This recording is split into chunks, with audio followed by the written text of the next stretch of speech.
안녕하세요. 저를 좀 아시는 분도 계실 테고 저한테 또 이 강의 또 들으신 분도 계시긴 할 텐데, 저는 어쨌든 도로교통공단에서 경찰청 청와대 민원 업무 이 사고 재조사 담당을 좀 그래도 수년간 좀 해봤기 때문에 그런 쪽의 생리를 잘 알고 있고요. 또 이제 이런 쪽의 강의도 굉장히 좀 많이 한 편이라서 여러분들이 문제 출제는 또 어떤 식으로 발생하고 이런 것들을 좀 어느 정도 좀 안다고 볼 수 있을 것 같습니다. 그죠? 지금도 뭐 지방경찰청에서 이렇게 교통사고 민간 심의위원도 하고 또 강의도 좀 계속 하고 있고요. 유익한 정보 자료들이 좀 필요하실 텐데, 이런 유익한 자료는 이 홈피에 들어가셔서 여러분들 회원가입 하시고 카페에 들어가시면 정보들이 굉장히 좀 많이 있습니다. 그 다음에 또 하나가 여러분들이 또 합격하시고 또 감정사 협회를 통해서 많은 정보들을 취득하시는 게 좋을 것 같습니다. 자, 그 다음에 한 가지 좀 부탁 좀 드릴게요. 여러분들 뭐 유튜브 보시는 거니까 좋아요, 구독 좀 부탁을 좀 드리고요. 자, 구독하신 분은 또 하실 필요 없어요. 이제 한 번만 해주시면 되는 거니까. 네. 자, 이렇게 하시고 여러분들 과목별로 공부 열심히 해주시길 부탁드립니다. 자, 감사합니다. 2016년에서 2020년 작년까지 출제 분석을 이렇게 쭉 한번 해봤는데요. 해보니까 이제 크게 보면 현장조사와 그 다음에 차량조사 이렇게 있는데, 이 부분이 가장 핵심이다 이렇게 볼 수 있어요. 그래서 현장조사의 어떻게 보면 비중이 한 36%, 그럼 차량조사의 비중이 한 36% 된다 이렇게 볼 수 있고요. 현장조사에서도 보면 도로조사와 노면흔적 이렇게 구분될 수 있는데, 노면흔적 비중이 좀 더 많이 나왔다 이렇게 볼 수 있고, 그 다음에 차량조사는 뭐 절대적으로 구조용어 이런 부분들이 절대적으로 많이 나온다. 그 다음에 또 여기서 여러분들이 좀 무시하지 못하는 게 뭐냐면, 인적조사 부분에 이 내용들이 좀 있는데, 이 부분도 매년 한두 문제 정도는 출제하고 있다 이렇게 보시면 될 것 같아요. 자, 그러면 구체적으로 본문을 여러분들하고 같이 살펴보도록 하겠습니다. 자, 현장조사 부분인데요. 현장조사에서는 이 도로 환경조사와 사고 당시 어떤 조건들 이런 것들을 쭉 조사하는 거겠죠. 그죠? 현장에 내가 갔다라고 하면 다양한 현장이 있을 수가 있는데, 그 현장에 따라서 다양한 것들이 펼쳐지겠죠. 그죠? 그래서 그 현장에 맞는 조사를 하는데, 일반적으로 보면 도로 환경조사가 있다 이렇게 볼 수 있고요. 자, 도로 환경조사에는 도로의 형태, 도로의 기하구조, 도로 포장 재질, 그 다음에 교통안전시설과 도로 부대시설, 도로 구조물, 교통 통제 및 운영 형태 이런 것들을 기본적으로 조사를 한다 이렇게 볼 수 있고요. 이건 사실 뭐 큰 어려운 그런 부분들은 아니니까 여러분들이 아마 간단하게 좀 정리를 해 두시면 될 것 같고요. 그 다음에 사고 당시 어떤 조건들이 있겠죠. 뭐 비가 왔느냐, 뭐 여러 가지 그런 조건들. 그러니까 비가 오면 당연히 노면이 젖어 있겠죠. 눈이 왔으면 당연히 뭐 눈이 쌓였던가 뭐 그런 조건들. 그래서 기상 조건, 노면 조건, 그 다음에 일광 조건. 만약에 이게 낮이냐 밤이냐, 그 다음에 가로등이 있느냐 없느냐 이런 것들, 그 다음에 가변성 장애물 등이 있었느냐 이런 것들은 다 조사한다 이렇게 보시면 될 것 같고요. 그 다음에 또 현장에서 반드시 조사해야 되는 게 사고 흔적을 조사해야 되겠죠. 그죠? 자, 사고 흔적이 뭐 반드시 있다 그런 건 아니고요. 그러니까 있을 수도 있고 없을 수도 있는데, 어쨌든 사고 흔적이 현장에 가서 보니까 발생돼 있다 그러면 당연히 조사해야 되겠죠. 그죠? 그래서 사고 차량 및 탑승자의 어떤 최종 정지 위치 이런 부분들이 있다 그러면 최종 정지 위치를 조사하는 게 중요한데, 여기서 사고 차량 같은 경우 특히 뭐 자전거가 됐다든가 아니면 오토바이가 됐다든가 뭐 이런 이륜차, 비교적 옮기기 쉬운, 그 다음에 사고 차량도 마찬가지인데, 어떤 특수한 상황에 따라서 어쩔 수 없이 이동시키는 경우가 있어요. 그러니까 사고 나고서 최종 정지 위치했다가 교통소통이나 아니면 다른 문제 때문에 차를 또 빼는 경우가 있어요. 그래서 인위적으로 이동 전후, 그러니까 이동 전에 어떤 위치가 있었다면, 사고 나서 바로 정지한 위치가 있다면 그 위치가 굉장히 중요하기 때문에 그 위치를 명확하게 조사해 두는 게 좋고요. 그 다음에 인위적으로 뺐다 그러면 왜 뺐는지 이런 것들이 중요하다. 그래서 뺀 위치 이런 것들 같이 조사하는 것들이 중요하다 이렇게 볼 수 있고요. 자, 타이어 흔적들이 쭉 있을 수 있죠. 그래서 타이어 흔적들 같은 경우는 스키드 마크와 스커크 마크 뭐 이런 형태의 어떤 흔적들이 발생됐다면 당연히 조사를 해야 되겠죠. 그죠? 특히 충돌 스크럽 같은 경우, 그러니까 이 컬리전 스크럽이라고 그러는데, 이런 충돌 타이어 흔적 같은 경우는 굉장히 비중 있게 좀 잘 조사할 필요가 있다 이렇게 보시면 될 것 같고요. 자, 금속에 의한 흔적도 발생할 수 있습니다. 그죠? 어떤 격렬한 충돌에서는 패인 흔적과 긁힌 흔적들이 현장에 많이 발생할 수 있다 이렇게 보시면 되고요. 그 다음에 또 때로는 충돌로의 어떤 파편물 위치 같은 것들이 떨어질 수 있는데, 어떤 차량용 액체물, 그러니까 보통 우리나라 승용차 같은 경우는 저 전면부에 보통 액체류들이 굉장히 많이 있죠. 뭐 라디에이터도 앞에 있죠. 그 다음에 뭐 워셔액도 있죠. 뭐 브레이크 오일도 있죠. 뭐 각종 오일류나 이런 것들이 대부분 전면에 많이 포진되어 있는데, 이런 것들이 저 격렬한 충돌에서 이렇게 뿜어져 나오는, 심지어는 저 배터리 같은 것도 이게 파손되면서 이 뿜어져 나오는 그런 현상들이 발생할 수 있는데, 어쨌든 차량용 액체, 그 다음에 적재물, 또 때로는 차체 어떤 이 파츠, 그러니까 부속품들, 이런 것들이 떨어져 나가서 이렇게 도로상에 있는 경우가 있다. 그러면 그런 것도 다 조사를 해야 된다. 이렇게 보시면 될 것 같고요. 그 다음에 도로의 어떤 고정시설 및 그 시설과 물체들의 어떤 손상 부분들이 있다면 당연히 충돌 손상이니까 조사를 해둬야 되겠죠. 그죠? 그 다음에 차량의 어떤 도로 이탈 흔적, 뭐 추락한다든지 아니면 전도, 전복 이런 부분들이 있었다면, 자, 차와 마찬가지로 이 현장의 어떤 흔적들과 같이 조사를 해둬야 된다. 이렇게 보시면 될 것 같아요.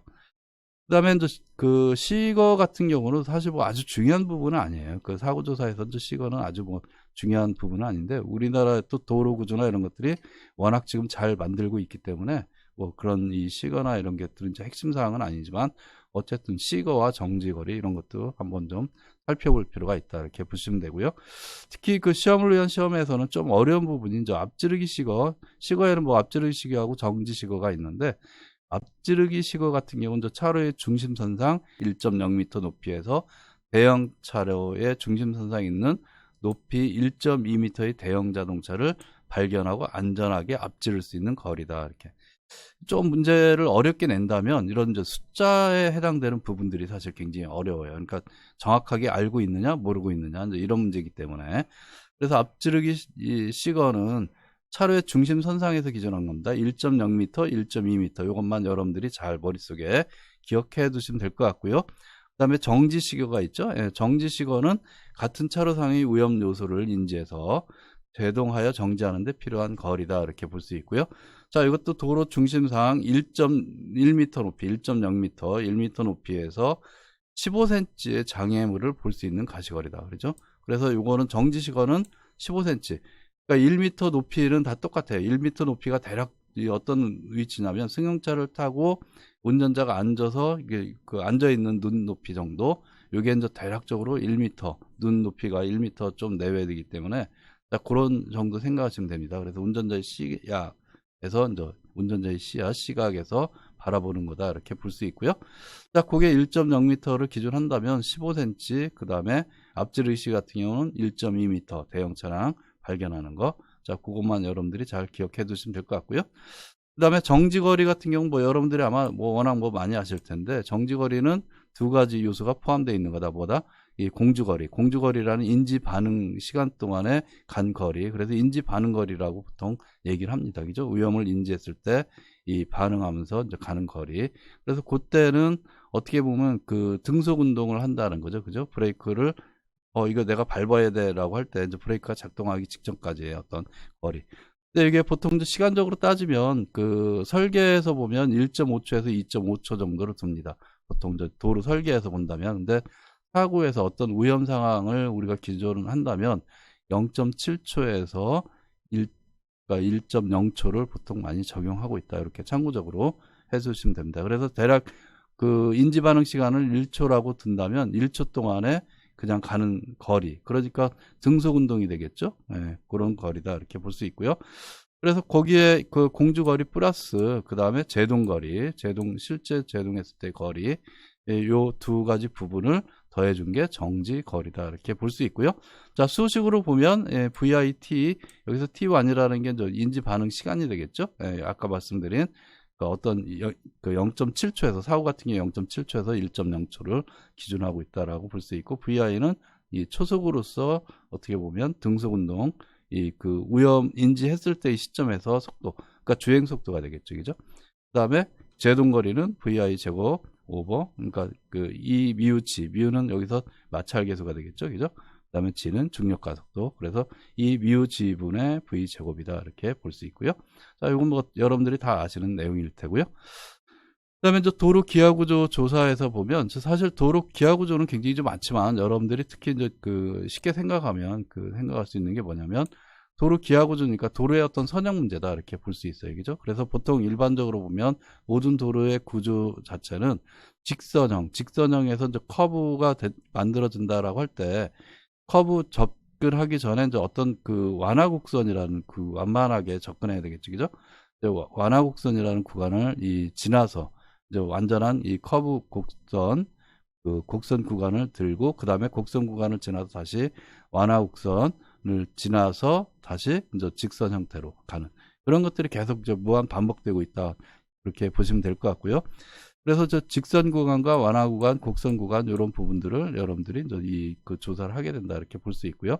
그다음에 이제 경사는 크게 보면 이제 세 가지 형태가 주어졌죠. 그러니까 도로 자체의 어떤 빗물 배수나 이런 걸 위해서 도로 중앙 부분을 조금 높여서 살짝 측구는 상대적으로 낮고 중앙 부분을 살짝 높여줘서 만드는 이 횡단 경사라는 게 있고요. 그 다음에 도로의 어떤 종방향, 그러니까 차 주행 방향으로 오르막 내리막이 있죠, 그죠? 오르막도로, 내리막도로 그렇게 어떤 이 형성되어 있는 걸 우리가 종단 경사다 이렇게 얘기할 수 있고요. 그 다음에 커브길 같은 경우는 원심력 작용이 있으니까 원심력에 의해서 밀려나가지 말고 안전하게 회전할 수 있도록 그 경사를 주는데 그거를 완전 한 방향으로 경사 주는 거라서 우리가 편경사다 이렇게 얘기를 합니다. 그래서 아마 여러분들이 공부하실 때 다 보셨을 텐데 이런 부분들이 있다라는 정도 이해하시면 될 것 같고요.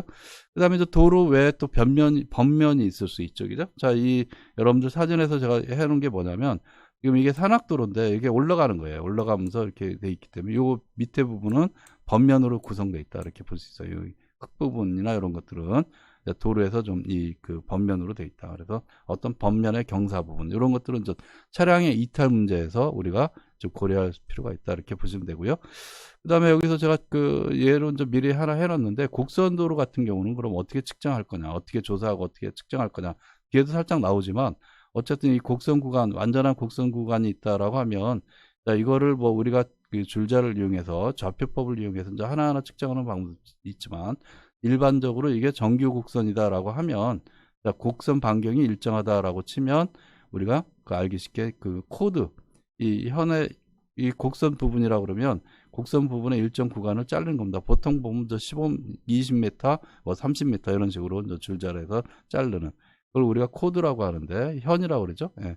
코드라고 해서 여기서 여기까지 20m 기준에서 이렇게 논다. 그러면 20m의 가운데가 10m가 되겠죠. 10m 부분에서 수직으로 이렇게 놓은 거. 그걸 우리가 이 중앙 종각 값이다 이렇게 얘기를 해요. 그래서 미드포인트에서 M자를 씁니다. 약자로. 코드에서 C를 쓰고. 자, 그렇게 해서 우리가 이제 측정을 하게 되는데 이렇게 측정하면 뭘 할 수 있느냐? 우리가 R값을 구할 수 있다. R값은 우리가 피타고라스 이 정리를 통해서 알 수 있다. 그래서 이 R의 제곱은 R-M, 여기가 M값이 있으니까, 그죠? R-M값이 될 테고, 이 부분은, 그 다음에 이 부분은 2분의 C가 되겠죠? 그죠? 그래서 R의 제곱은 R-M의 제곱 플러스 2분의 C의 제곱. 이게 이제 그 피타고라스 정리이기 때문에 이걸 통해서 우리가 구할 수 있다. 이렇게 보시면 될 것 같고요. 자, 그래서 지금 말씀드린 대로 결과론적으로 보면 뭐가 된다? 이런 값이 된다. 그죠? R은 8n분의 C제곱 플러스 2분의 M이다. 이렇게. 여러분들이 아마 공부를 하셨다면 많이 하셨을 것 같고요. 그 외로 이제 뭐 여러 가지 있는데 그건 뭐 여러분들이 참고를 하시면 되고요. 여기서 그 경사도 측정 조금 전에 말씀드렸죠. 횡단, 종단, 평경사, 번면, 경사도 측정한다. 근데 이거는 대부분 어떻게 보면 그 경사도 측정 자체 그 룰러를 통해서 이렇게 다 그냥 합니다. 그래서 보통 거기에 보면 각도 표기도 나오고 뭐 경사도 표기도 나오는데 퍼센트가 많이 나옵니다. 퍼센트. 그래서 퍼센트라는 건 경사도 퍼센트죠. 몇 프로. 그러니까 우리가 오르막도로 갈 때 뭐 이렇게 10% 도로, 뭐 15% 도로, 그러니까 15% 도로 사실 없죠. 일반 도로에서는 12%까지니까 10%, 8%, 10% 이런 것들이 많은데, 자, 그거는 그 어떤 경사도, 그 탄젠 세타 곱하기 100분율에서 100을 곱해준 게 경사도다. 이렇게 볼 수 있고요. 그럼 우리가 그 견인계수 견인계수를 구할 때 그러니까 경사가 있는 곳에서는 마찰계수 플러스 9배, 그러니까 경사도 값이잖아요. 그죠? 자, 그때는 그럼 뭐냐? 그때는 그 우리가 G라고 표현하는 경사도인데, 이때는 탄젠트 세타 값을 갖고 있다. 이렇게 보면 되고요. 탄젠트 세타의 의미는 뭐냐면 수평거리 100m당 수직 높이다. 이렇게 볼 수 있습니다. 그게 우리가 탄젠트 세타 값이다. 이렇게 볼 수 있고요. 자, 여기서 만약에 지금 일본의 어떤 그 도로 모습인데, 일본은 이런 기아 구조상 굉장히 좀 이 급격한 이런 그 경사를 가진 도로가 몇 군데 있어요. 근데 자, 여기서 보면 이 도로의 어떤 이 그 경사도가 어떻게 되느냐 이렇게 구할 때 보면, 자, 이 수평거리 100m당 이게 지금 100m란 얘기죠. 예를 들어서 이 100m당 수직 높이가 어떻게 되느냐 이제 이걸 따진다는 거죠. 그래서 예를 들어 갖고 이게 그 5m다. 여기에 100m인데 100m당 5m씩 증가하는 그런 이 구조다라고 하면 경사도는 5%가 되는 거고, 만약에 이게 20m다 그러면 그 어떻게 되는 거죠? 20%가 되는 거죠. 그죠? 예, 그래서 그때는 그 0.2가 되는 거고, 이 G값이, 그죠? 예. 자, 그런 형태로 우리가 계산하고 있다. 이렇게 볼 수 있고요. 그 다음에 도로는 이게 탄젠 세타를 갖고 있기 때문에 참고적으로 보면 G값이 1을 넘을 수는 없어요. 사실 G가 1이 된다는 얘기는 뭐예요? 100m당 100m 높이. 그죠? 그러니까 45도라는 얘기죠. 45도가 1값이니까. 예, 그 등판 능력상 1값을 가질 수는 없다. 이렇게 보시면 되고요. 그 다음에 사고 결과물 측정이 있죠. 이 사고 결과물 측정 같은 경우, 우리가 사고 났다 그러면 이 결과물을 이제 측정해야 되는데, 이때는 이제 중요한 게 뭐냐면 측정수와 측정 기준점이다. 이렇게 볼 수 있어요. 그죠? 결과물을 측정하는데 그러면 어떻게 하는 게 가장 합리적이고 효율적으로 측정하느냐, 그거를 기준으로 하는 게 우리 측정수와 측정 기준점이다. 이렇게 볼 수 있을 것 같아요. 자, 측정수는 일반적으로 그 한 번으로 측정이 끝나는 거냐, 아니면 그 한 3번까지 해줘야 되느냐, 이제 이런 거예요. 그래서 1측정 대상, 뭐 2측정 대상, 3측정 대상 이런 식으로 이제 구분을 하고 있다. 이렇게 보시면 되고요. 그래서 한 점의 측정 대상에서 1측정 대상 이렇게 보면 사상자의 허리 위치, 1m 이하 길이 패인 자국, 긁힌 자국, 뭐 타이어 흔적, 그 다음에 고정 물체와 사소한 충돌 흔적, 소규모 파편 및 1m 제곱 이하의 차량 액체 낙하물, 이런 거다. 이렇게 보시면 되고요. 자, 여기서 그림에서 이렇게 쭉 보는데, 이게 지금 사람 같은 경우는 이제 사람은 사실 키가 어느 정도 정해져 있잖아요. 그죠? 예를 들어서 대략적으로 남자 같은 경우 170 정도. 그러니까 물론 저 170에서 뭐 165도 있고 뭐 185도 있고 뭐 이럴 수 있는데, 왜 그냐면 이거 우리가 그 스케일로 해서 이렇게 현장 약도를 그리려고 하는 거잖아요. 그죠? 현장 이 상황도를 그리려고 하는 건데, 상황도 자체가 뭐 400분의 1, 500분의 1, 600분의 1. 물론 저 확대를 하면 뭐 100분의 1 정도 이렇게 할 수 있는데, 그 스케일 자체가 워낙 그 작기 때문에 사실 보면 1.7이든 1.6이든 1.8이든 큰 차이가 나지 않는다. 그래서 일반적으로 사람의 키가 한정되어 있기 때문에 무게중심점 정도 아니면 히프 쪽만 이렇게 그 하나 측정하면 위아래를 이제 같게 놓기 때문에 일자 놓고, 특이한 자세는 뭐 이렇게 그림을 그려 놓으면 되고요. 그런 형태로서 한 점만 측정하면 사람이 정확하게 어느 위치에 있었다라는 걸 알 수 있다는 거고요. 여기서 이렇게 소규모 파편물 같은 경우도 한 점 측정으로 우리가 한다는 얘기죠. 그죠? 근데 그 이륜차 같은 경우, 오토바이 같은 경우는 이제 1m가 좀 넘죠? 넘으니까 이거 같은 경우는 이제 앞바퀴하고 뒷바퀴, 또 바퀴 위치도 중요할 수 있으니까, 그래서 끝점 위치에 이게 이제 마킹을 보통 밑에다 하게 되는데, 이 마킹 위치를 갖다가 이 측정점으로 한다. 그러면 두 점만 측정하면 정확하게 그 이륜차의 상대적인 그 우리가 도면 작업할 때 위치를 정확하게 판단할 수 있다. 이렇게 보시면 되고요. 자, 예를 들어서 요 같은 경우 이 뒤에도 나오겠지만 이렇게 돼 있다 그러면 여기에 예를 들어 전신주가 있고 여기에 전신주가 있다 그러면 전신주로부터 이렇게 측정하는 겁니다. 전신주로부터. 그죠? 네, 두 개의 전신주로부터 이렇게 측정하고, 자, 이 점도 마찬가지 이런 형태로 측정하는 거다. 이렇게 볼 수 있고요.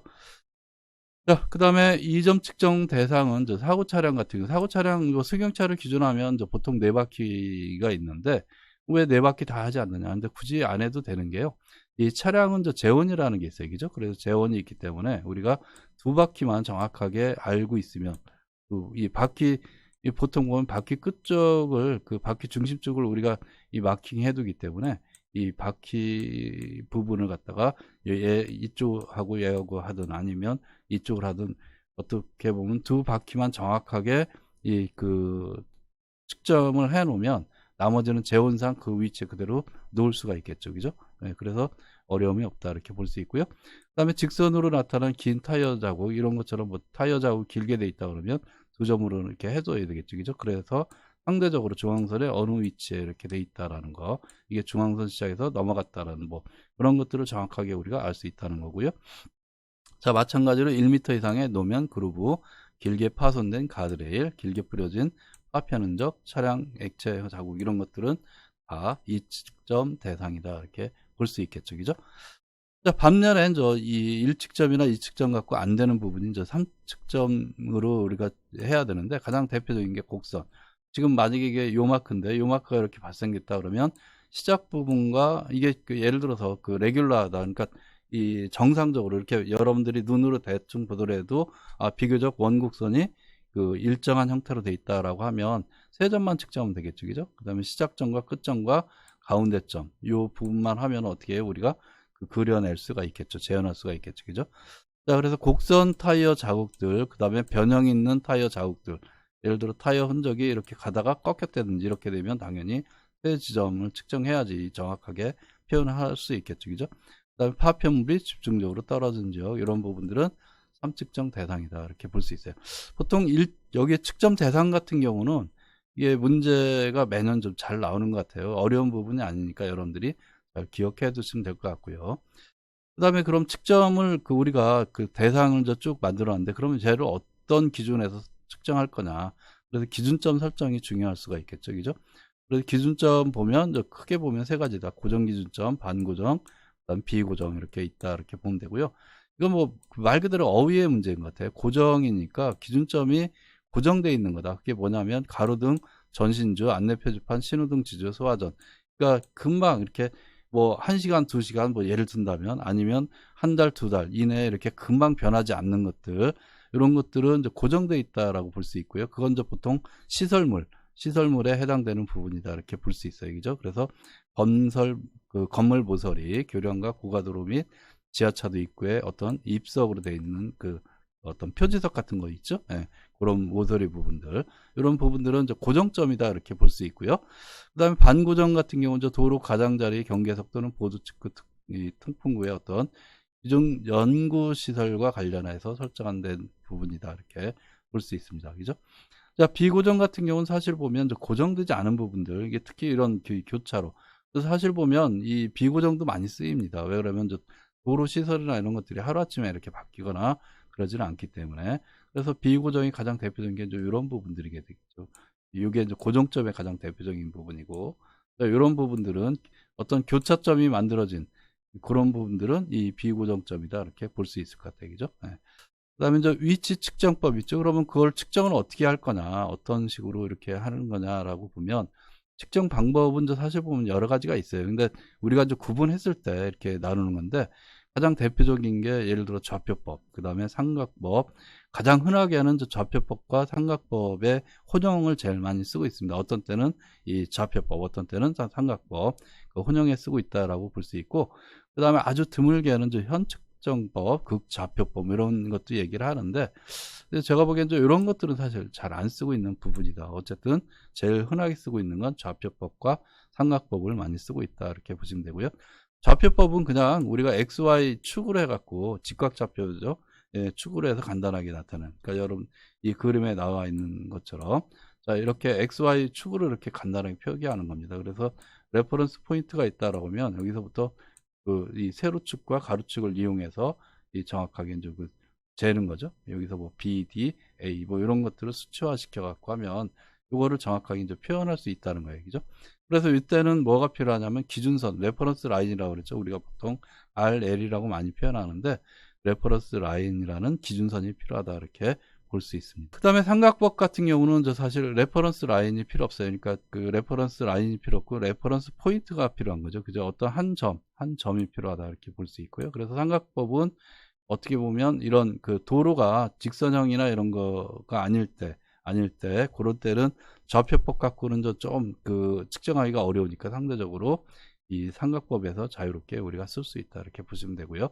그래서 삼각법은 도로 경계선 및 도로 끝선이 명확하지 않은 경우, 측점이 기준선으로부터 10m 이상 벗어난 경우, 교차로의 기하 구조가 불규칙해서 직각선을 긋기 어려운 경우, 이런 건 어떻게 보면 직각좌표계, 그러니까 좌표법의 어떤 한계성 이런 것들을 우리는 삼각법을 통해서 다 할 수 있다 이렇게 보여주는 거고요.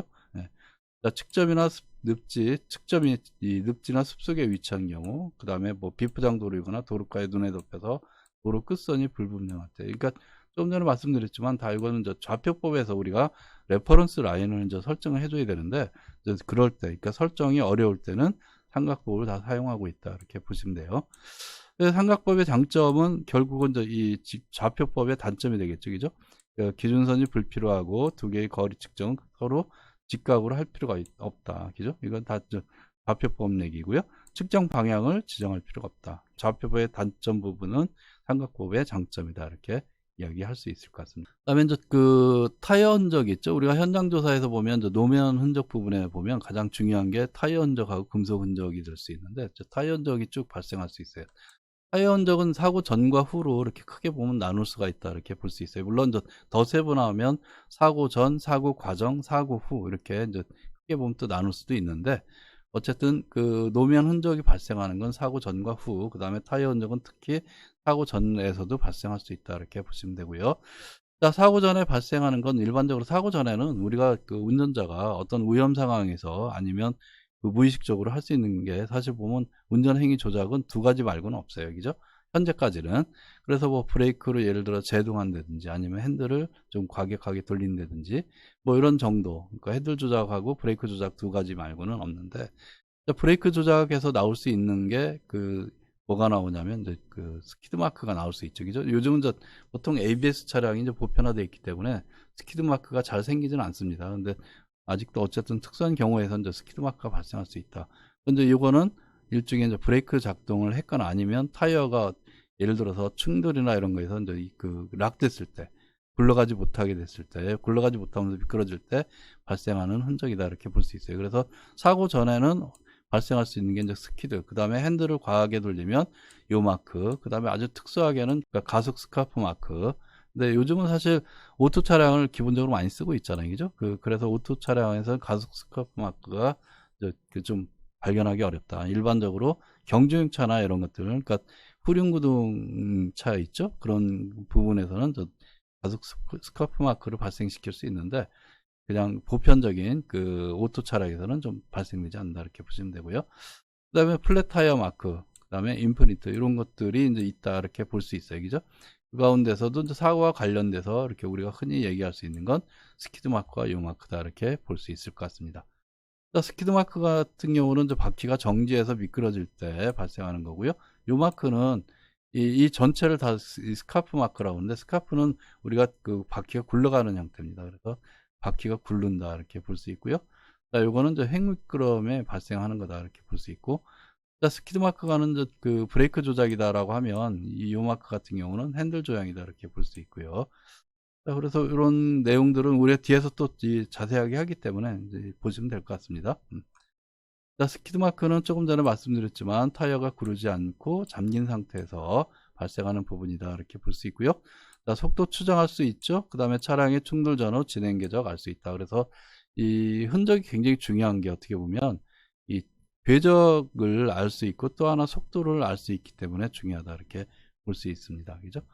자, 스키드 마크는 어떤 구분이나 이런 것들은 여러 가지 형태로 구분할 수 있는데, 생김새로 보통 많이 구분합니다. 그 가운데 이 스키드 마크 잔형이 생기는 부분인데, 스키드 마크 같은 경우는 타이어가 굴러가다가 어느 순간에 락이 되잖아요. 그죠? 근데 굴러가면서 락되는 구간에 어떻게 보면 시간이 들어가기 때문에 처음에는 어떻게 된다? 희미하기 시작한다. 그죠?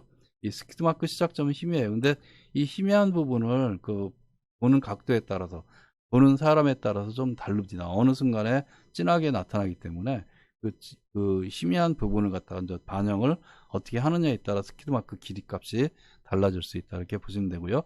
근데 희미한 이런 부분들, 이 부분들을 우리는 이 잔형, 섀도우라는 용어를 쓴다. 이렇게 보시면 됩니다. 그래서 이런 부분들이 있다라는 거 이해하시면 될 것 같고요.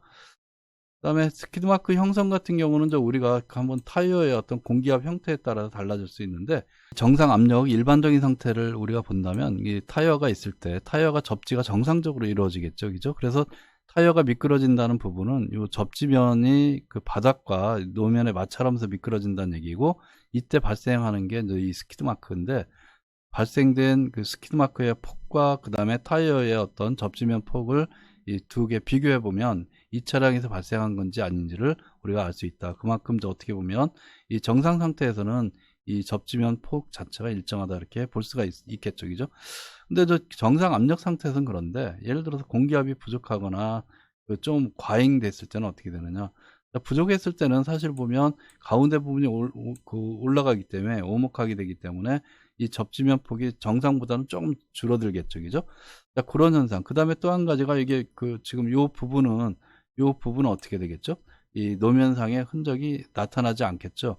그래서 이런 경우는 요 접지된 부분만 나타나기 때문에 그 가장자리 부분만 나타날 수 있다, 이렇게 볼 수 있고요. 그 다음에 공기압이 과잉됐을 때는 여기서 보면 접지되는 부분 이 부분만 나오죠.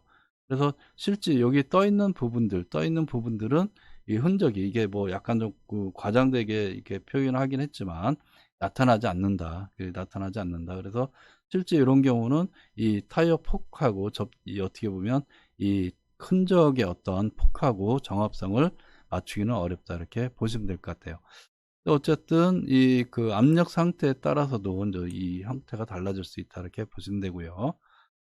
그다음에 스키드 마크 형태별로 분류를 많이 하는데, 형태별로 대략적으로 제가 적어 놓은 것만 해도 한 9가지 정도 됩니다. 9가지 정도 되는데, 일반적으로 이제 많이 문제되고 많이 되는 게, 보통 보면 이 스키드 마크, 우리가 이제 이걸 뭐 바운싱 이런 얘기도 많이 하는데, 자, 이 일정 간격으로 통통 튀면서 이제 많이 발생해요. 이제 요거는 일반적으로 따지면 대형 화물 트럭, 특히 세미 트레일러나 트레일러 있죠?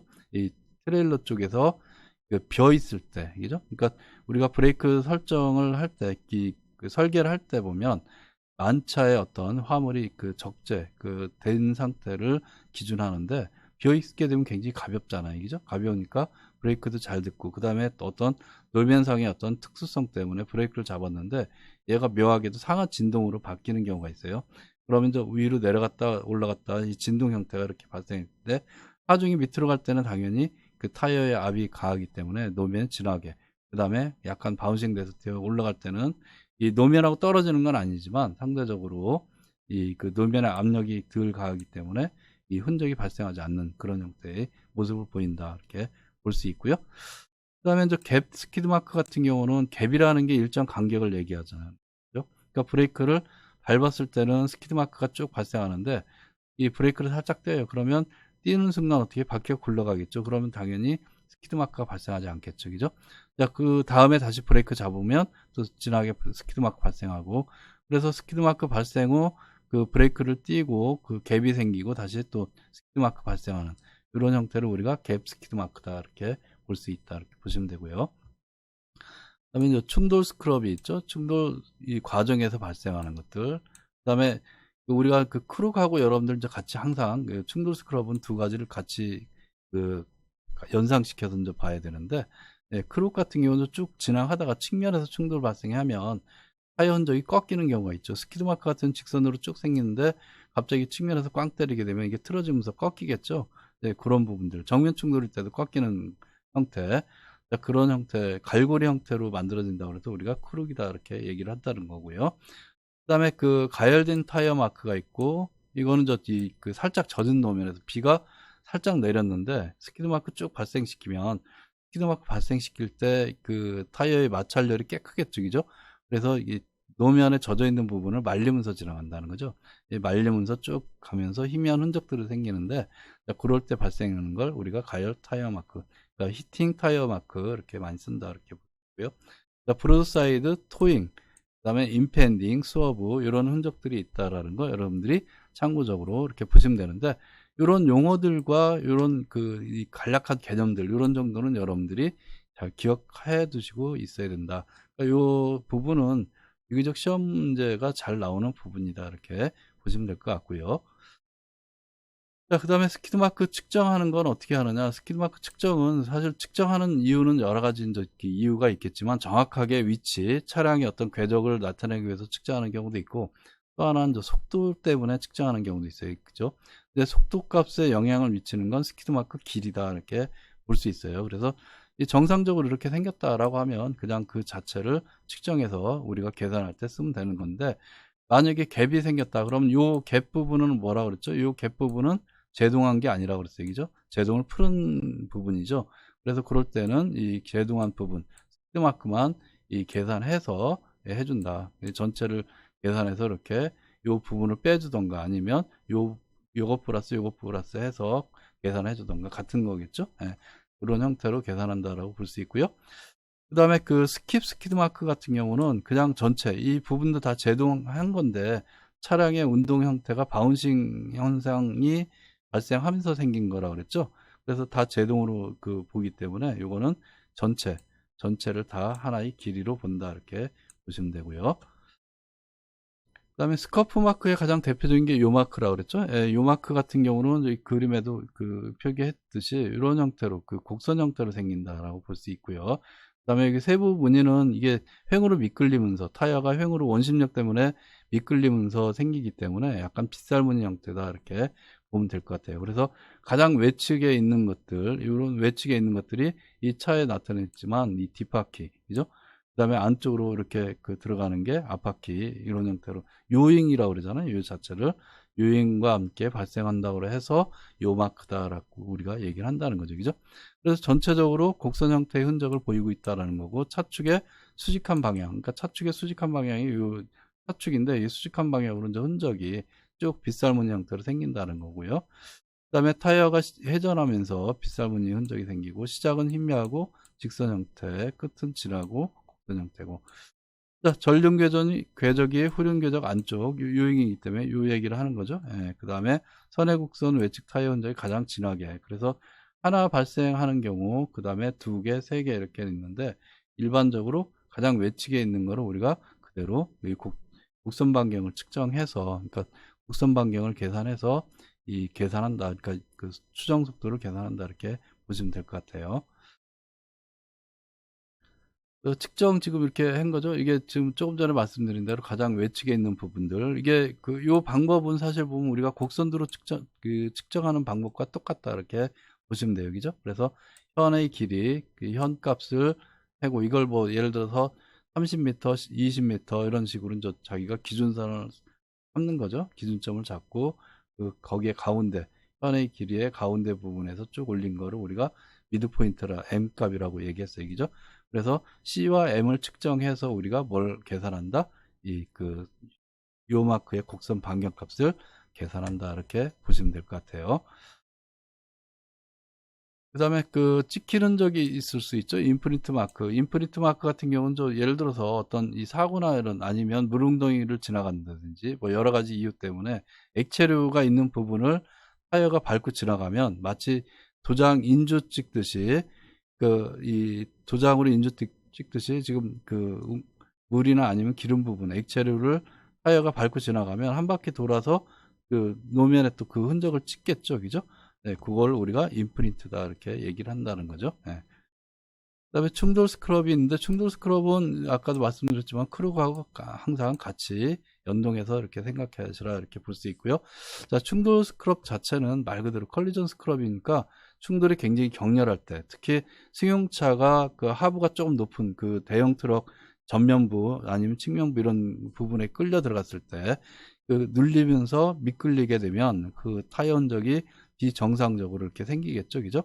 자, 그런 갑자기 큰 하중이 생겼을 때 발생하는 게 충돌 스크럽이다. 이렇게 볼 수 있고요. 그래서 보통 보면 타이어 흔적 자체가 하중이 크게 눌리기 때문에 타이어 어떤 발생된 폭이 타이어 접지폭보다 일반적인 접지폭보다 훨씬 크게 발생한다. 이렇게 볼 수 있고요. 자, 크룩 같은 경우는 아까도 말씀드렸지만 스키드마크 쭉 발생하다가 이쪽에서 꽝 충돌하니까 꺾이겠죠. 당연히 꺾이는 부분 아니면 정면 충돌 같으면 쭉 오다가 이런 식으로 꺾인다든지 요 마크 같은 경우도 마찬가지고 뭐 이렇게 갈고리 형태로 틀어지는 걸 우리가 크룩이다. 그래서 충돌 스크럽이나 크룩은 다 뭐다? 이 변곡점이 가장 크게 발생한 것, 충돌 스크럽이 발생한 부분에서는 충돌이 격렬하게 발생한 지점이다라고 우리가 얘기를 할 수 있다. 충돌 위치 정보를 알려준다. 이렇게 이해를 하시면 될 것 같아요. 13번째죠. 금속 마찰 흔적. 금속 마찰 흔적에는 두 가지가 있다는 겁니다. 패인 흔적과 긁힌 흔적. 그래서 금속에 의해서 발생됐다 그래서 우리가 금속 마찰 흔적이다라고 생각할 수 있는데, 일단은 뭐 이렇게 패인 흔적이 발생한다. 사실 도로상에 어떤 패인 흔적이 생겼다는 얘기는 충돌 자체가 굉장히 격렬했다라는 정도 여러분들이 충분히 예상할 수 있겠죠. 그죠? 그럼 충돌이 격렬할 때가 언제냐라고 생각해 보면 대형차 밑에 소형차가 그러니까 승용차가 일반적으로 대형 트럭 하부에 낑겼을 때 부분하고 또 하나가 승용차끼리 아니면 어떤 차체끼리 격렬하게 정면 충돌하게 되면 이 차체의 뒷부분이 뜨고 앞부분이 그러니까 이 지면에 숙이는 그런 현상들이 발생할 수 있는데, 이제 그런 때 발생하는 흔적이다 이렇게 볼 수 있겠죠, 그죠? 그래서 페인 흔적 하면 우리가 영어로 일반적으로 그냥 가우지 마크 이렇게 통칭한다라는 거죠. 예, 통칭한다 이렇게 볼 수 있고요. 이런 것들은 이 충돌 전후에, 그러니까 충돌 사실 과정에서 보통 많이 발생하는데 충돌 전에는 뭐 당연히 발생하지는 않겠죠, 그죠? 예. 자, 우리가 이거를 갖다가 페인 흔적을 세 종류로 나눌 수 있는데, 칩, 찹, 그루브 이 세 종류로 나누고 있다 이렇게 볼 수 있습니다. 그래서 칩은 좁고 깊게 페인 흔적, 지금 여기 보이죠? 예, 이런 형태로 좁고 깊게 페인 흔적을 얘기하고, 호미로 노면을 찍은 듯한 흔적이다 이렇게 볼 수 있고요. 최대 충돌 접촉 지점 부근에서 주로 발생한다. 운동 방향이 결정 불가능하다. 그러니까 이걸 가지고 이게 이쪽에서 이렇게 온 건지 이쪽에서 이렇게 온 건지 그거는 알 수 없다. 뭐 그런 얘기를 할 수 있는 거고요. 찹은 칩보다는 폭이 넓고 그 다음에 얇게 패인 흔적이다 이렇게 볼 수 있고요. 도끼로 노면을 친 흔적. 여기서 보면 이게 도끼로 이렇게 친 흔적 같이 보이죠, 그죠? 그래서 이런 경우는 우리가 방향성을 알 수 있다라는 거죠. 도끼로 꽝 찍어서 옆으로 간 흔적, 뭐 이런 형태로 해서 우리가 방향성을 확인 가능하다 이렇게 얘기할 수 있고요. 자, 이것도 마찬가지 어쨌든 최대 충돌 접촉 시 발생한다 이렇게 볼 수 있고요. 자, 나머지 하나가 이제 그루브인데요. 그루브는 1에서 3m, 이런 흔적이 좀 좁고 길게 발생된 흔적을 얘기하는데 1에서 3m 정도 발생한다 이렇게 볼 수 있고요. 직선 형태가 많고 주로 너트나 구동축 등 돌출된 금속 부위에서 발생한다 이렇게 이해를 하시면 될 것 같습니다. 자, 그 다음에 이제 긁힌 흔적은 우리가 긁힌 흔적에서 우리가 스크래치라는 용어를 쓰잖아요, 그죠? 우리가 얼굴에 뭐 상처, 긁힌 상처나 아니면 손등에 긁힌 상처 이런 걸 통칭해서 그냥 스크래치라고 하는데, 마찬가지로 통칭해서 그냥 스크래치다 이렇게 얘기할 수 있고요. 이건 예를 들어 똑같은 압력이라고 하더라도 노면이 굉장히 단단한 시멘트 콘크리트인 경우하고 아스콘인 경우하고 좀 다르겠죠, 그죠? 강성도가 틀리니까. 그래서 아스콘 같은 경우에서는 이제 예를 들어 갖고 이 어떤 가우지 마크가 발생됐다, 그러니까 페인 흔적이 발생했다라고 치면 이게 강성도가 강한 이 시멘트 콘크리트 도로에서는 당연히 스크래치 정도로 이게 발생할 수 있다 이렇게 이해를 하시면 될 것 같아요. 그래서 스크래치는 비교적 폭이 좁고 얇게 생긴 금속 접촉 흔적이다 이렇게 볼 수 있고, 스크레이프라고 또 이렇게 조금 세분화시킬 수도 있는데, 요거는 스크래치와 유사하나 비교적 폭이 넓게 생성된다. 그러면 비교적 폭이 좁고 넓고의 어떤 개념이 뭐냐라고 하면 좀 애매하다는 거죠, 그죠? 그래서 어떤 흔적에 대해서 어떤 사람은 이게 스크래치, 어떤 사람은 또 스크레이프 이렇게 얘기할 수 있다는 여지가 있죠. 예, 그런 정도 이해하시면 될 것 같고, 자, 토잉자가 붙으면 어쨌든 간에 이 견인 과정에서 생기는 거죠. 이 견인 과정에서는 우리가 이게 어떻게 보면 노면의 견인 때 이런 것들이 끌릴 수가 있겠죠, 그죠? 자, 그랬을 때 거기에 스크래치 흔적이 생길 수 있는데, 이런 거는 우리가 이 토잉 스크래치다 이렇게 얘기를 한다는 거죠. 그래서 금속 마찰 흔적에는 페인 흔적에 3가지 있었죠. 그 다음에 긁힌 흔적에 어떤 3가지, 이런 정도는 여러분들이 좀 비교적 시험에 잘 나오는 부분이니까 잘 이해를 해 두시는 게 좋다 이렇게 볼 수 있을 것 같고요. 그 다음에 낙하물하고 액체 흔적이 노면상에 이렇게 주로 사고 흔적으로 발생할 수 있겠죠, 그죠? 예. 자, 사고가 발생하기 전에는 이런 것들이 흔하게 발생하지는 않을 텐데, 자, 어쨌든 사고가 발생하게 되면 충돌의 어떤 충격 작용이 크니까 간혹가다 이 파편물이나 이런 게 떨어질 수가 있겠죠, 그죠? 그래서 차체 파편물에는 뭐 당연히 파편물, 고형 화물, 그 다음에 개인 소지품, 알갱이 형태의 화물, 노견의 흙더미 이런 것들이 이제 파편물로 이렇게 노면에 떨어질 수 있다 이렇게 이해를 하시면 될 것 같고요.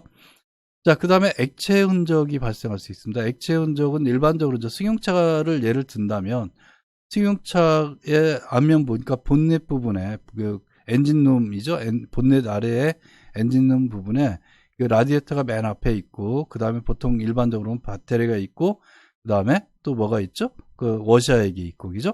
그 다음에 브레이크 오일이 있고, 뭐 여러 가지 그런 액체류들이 굉장히 많은데, 자, 그런 액체류들이 꽝 충돌하게 되면 이게 팍 분산되는, 튄다 그러죠. 예, 튀는 그런 현상들이 생기는데 거기에 따른 분류다 이렇게 보시면 될 것 같아요. 예.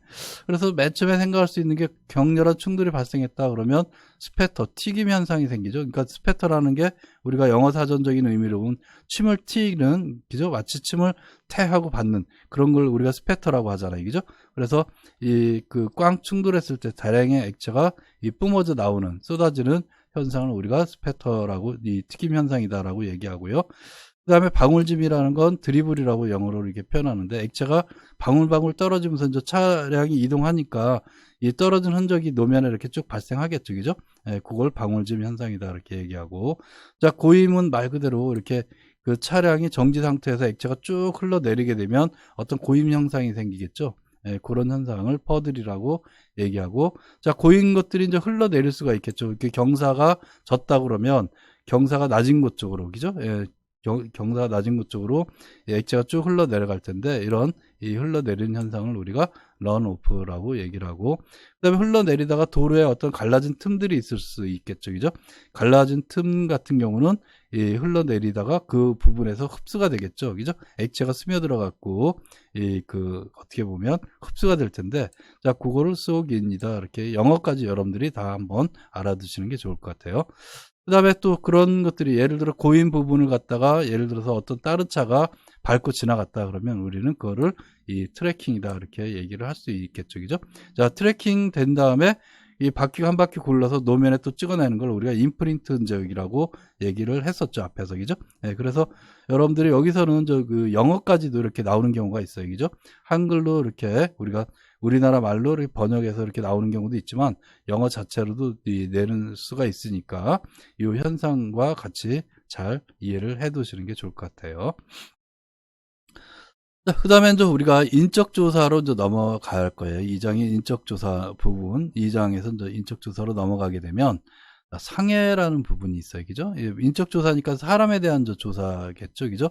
사람에 대한 조사니까 기본적으로 이제 상해를 우리가 생각할 수 있다. 그러니까 상해에 대한 용어를 조금 이해를 해줘야 이게 우리가 이 의사소통에 이 명확성이 생기니까 먼저 생각할 수 있는 게 용어다 이렇게 볼 수 있고요. 자, 성상에 따른 손상의 분류는 크게 보면 둔기와 예기로 이렇게 나눈다 이렇게 볼 수 있어요. 그죠? 예, 어떻게 보면 둔기라는 건 말 그대로 둔한 그 기기, 그죠? 둔하다는 게 뭐예요? 뾰족하고 예리한 부분이 없는 둔탁하고 단단한 물체, 그죠? 예를 든다면 사람의 주먹이나 발뿌리, 곤봉, 돌, 병 같은 것에 의한 강한 충격으로 발생된 손상을 우리가 둔기 손상이다라고 얘기를 해요. 그죠? 그러니까 둔기라고 하면, 다시 정리하면, 어떻게 보면 단단한 건 맞는데, 단단한 게 어떻게 보면 뾰족하고 예를 들어서 날카롭고 이런 부분들은 없다는 얘기죠. 그냥 뭉뚱한 그런 부분들이 있는 것들, 그런 어떤 그 도구 이런 거를 우리가 둔기다 이렇게 얘기할 수 있을 것 같아요. 자, 이런 둔기에 의해서 충격이 가해지면 어떤 현상이 생기냐, 먼저 생각할 수 있는 게 까짐, 박탈이라고 그러죠. 그러니까 표피가 이 까짐 현상 생기는 거죠. 그걸 표피 박탈이다라고 얘기를 하는 거고요. 그 다음에 우리가 좌상이라는 용어를 많이 쓰죠. 근데 사실 이게 쉽게 우리가 이해하기 편하게 얘기하면 타박상 내지는 멍이다 이렇게 얘기를 할 수 있을 것 같아요. 그죠? 좌상이다 그러면 이 타박상 멍, 이걸 또 다르게 표현하면 피하출혈이다 이렇게 얘기하고요. 멍이라는 현상이 어떻게 보면 이 피하지방, 그러니까 그 피부에 어떤 출혈이 발생해서 그 검게 보이는 그런 걸 우리가 멍이라고 하겠죠. 그죠? 그 다음에 좌창이다라고 얘기했는데, 좌창은 찌은 상처, 신체 내에 어떤 골격과 충격력이 상호작용해서 발생하는 현상이다. 그래서 우리가 왜 엉덩방아 찢다라는 얘기를 하잖아요. 그죠? 빙판길에 엉덩방아 찔 때 빙판이라는 단단한 것과 그 다음에 우리 뼈라는 부분이 있잖아요. 그죠? 그래서 뼈와 그 빙판에 어떤 단단한 부분 사이에 뭐가 있냐면 충격을 가했을 때 어떤 신체, 어떤 그 피부 조직이 있는데 이런 부분들이 이 충격을 받아서 발생하는 게 좌창, 찌은 상처다 이렇게 볼 수 있고요.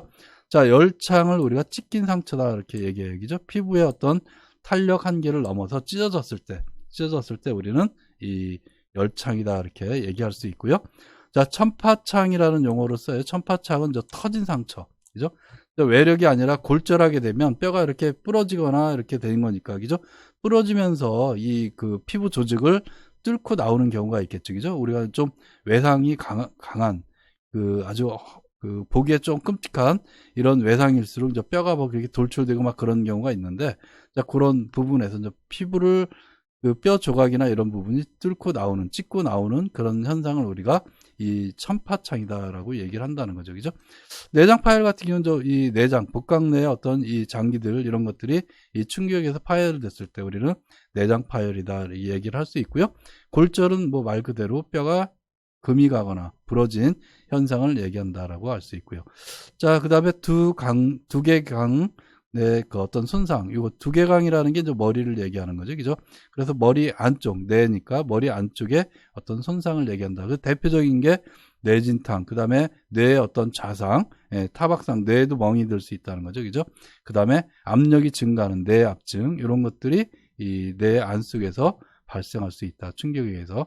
자, 그렇게 보시면 될 것 같습니다. 자, 그 다음에 둔기가 있고 또 예기가 있다 그랬죠. 그럼 예기라는 건 둔기와 또 약간 좀 반대되는 개념이니까, 상반되는 개념이니까 날카로운 것. 둔기가 둔탁한 그 기기라고, 그러니까 이 물체라고 했나면 예기는 날카로운 이 물체다, 이렇게 볼 수 있겠죠. 그죠? 그래서 날카로운 거, 예를 들어 송곳이나 아니면 칼날 같은 거, 이런 거를 우리가 예상할 수가 있는데요. 자, 절창이라는 게 있어요. 절창. 자, 칼에 우리는 배죠. 그죠? 벤 상처, 자, 칼날 등과 같은 예리한 부분으로 배연한 손상을 우리가 절창이다, 이렇게 얘기를 할 수 있고요. 자, 할창이라는 건 큰 칼, 대개 자루가 달린 도끼, 대검, 낫 등으로 내려친 손상을 우리는 할창이다, 이렇게 얘기를 한다는 거고요. 자창은 찔린 상처, 자창은 찔린 거, 그러니까 끝이 뾰족하고 예리한 거, 대표적인 게 송곳이 되겠지, 그죠? 자, 그 다음에 또 못 같은 것도 되는 거고, 바늘, 뭐 이런 것들로 찔렸을 때 생기는 상처를 우리가 찔린 상처를 우리가 조금 한자로 얘기하면 자창이다, 이렇게 얘기를 한다는 거죠, 그죠? 자, 이런 것들이 이제 이 얘기에 의해서 발생할 수 있는 대표적인 손상이다, 이렇게 얘기할 수 있고요.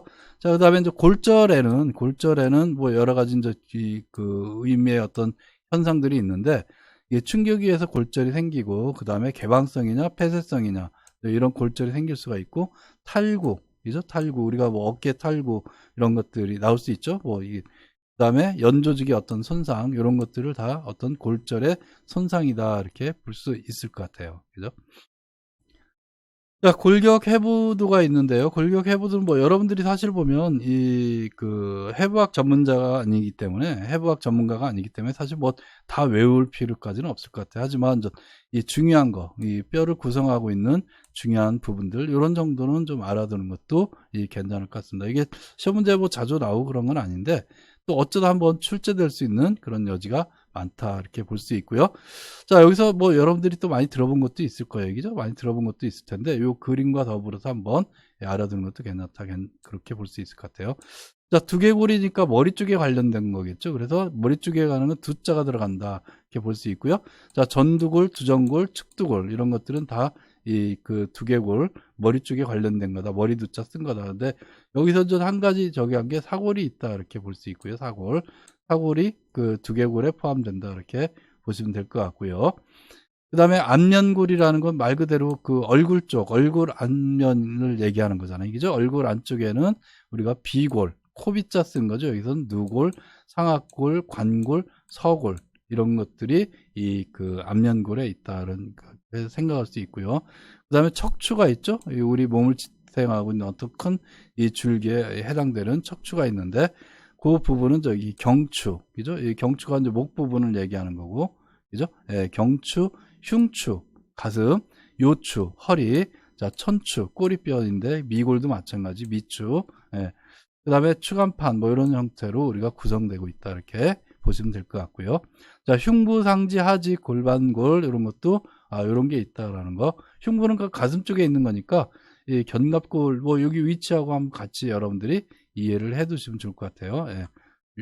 어떤 뼈의 위치, 명칭들, 이런 것도 여러분들이 좀 알아둘 필요가 있다, 이렇게 보시면 될 것 같습니다. 그 다음에 인적조사에서 두 번째로 생각할 수 있는 게, 어떻게 보면 이 자동차 사고에서 어떤 손상이 발생하느냐, 이런 정도를 우리가 좀 한번 살펴볼 필요가 있는데요. 일단은 자동차 손상에서 사람이 손상되는 경우는 두 가지가 있을 거예요. 그죠?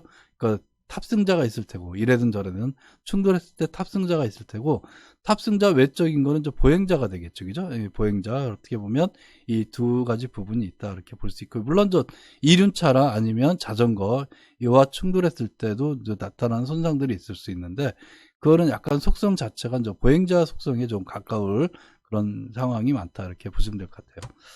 자, 보행자 손상을 먼저 보면, 자, 보행자 손상에서 보면, 자, 1차 충격 손상이 있고요. 그 다음에 2차 충격 손상이 있고, 3차가 있고, 그 다음에 역과가 있다. 이렇게 보시면 돼요. 그래서 1차, 2차, 3차가 어떤 의미를 갖고 있는지 한번 생각해 보면 되는데, 사실 보면 상식적인 얘기다. 이렇게 보시면 돼요. 그래서 여러분들이 지금 예를 들어 재연론을 공부했다라고 하면 재연론에서 보행자 충돌 거동을 했을 거예요. 그죠? 보행자 충돌 거동.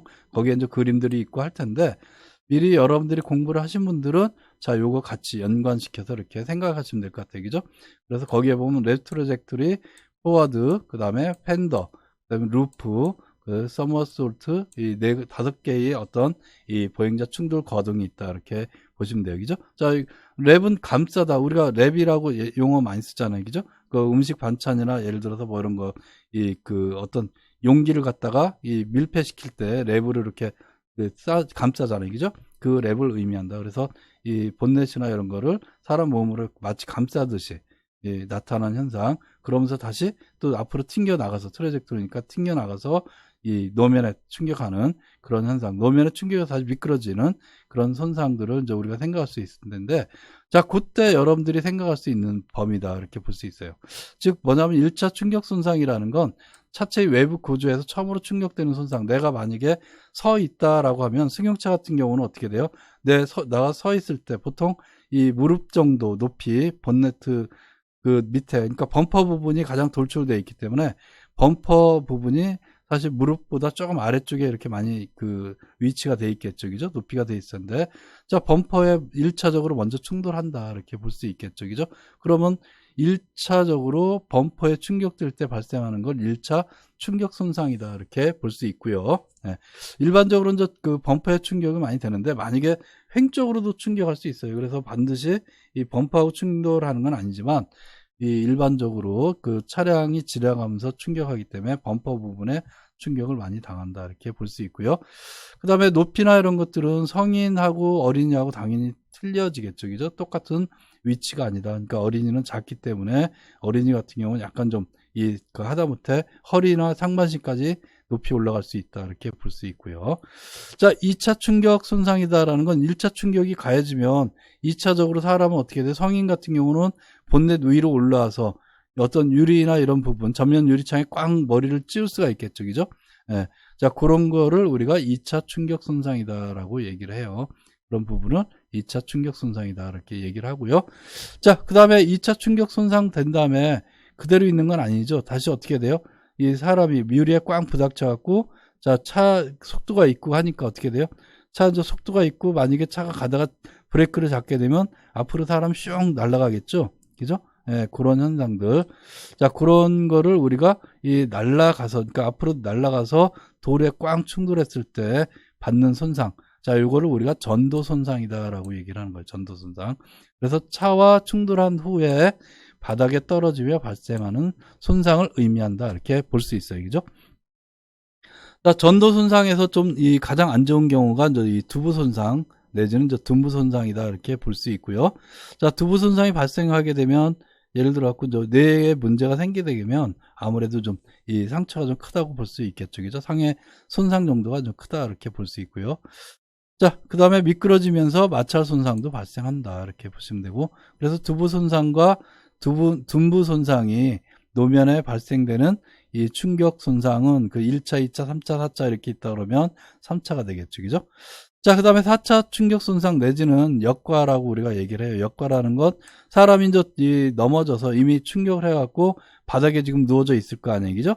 바닥에 누워져 있는 상태에서 차량이 사람의 신체를 넘어서 이렇게 지나가면서 발생될 때 그때 발생하는 손상을 역과다 이렇게 볼 수 있어요. 그죠? 자, 역과는 사람의 몸을 바퀴가 이렇게 회전하면서 지나가기 때문에 일단은 바퀴 흔적이 생길 수 있다라고 볼 수 있고요. 그 다음에 누르면서 장기 부분, 복부나 이런 거를 누르면서 지나가기 때문에 장기에 어떤 손상이 발생할 수 있다. 폐 부분도 생길 수 있고, 그 다음에 어떻게 보면 이 복부 부분에서도 생길 수 있고, 그러니까 복부 부분은. 그 다음에 또 하나가 이제 박피 손상이 생길 수 있다. 그러니까 타이어가 짓누르면서 피부 조직을 이렇게 짓누르면서 지나가기 때문에 피부 까짐 같은 것들이 발생할 수 있다라는 거 볼 수 있고요. 그 다음에 뭐 이게라는 건 이제 귀 부분이 좀 약하게 생겼잖아요. 그죠?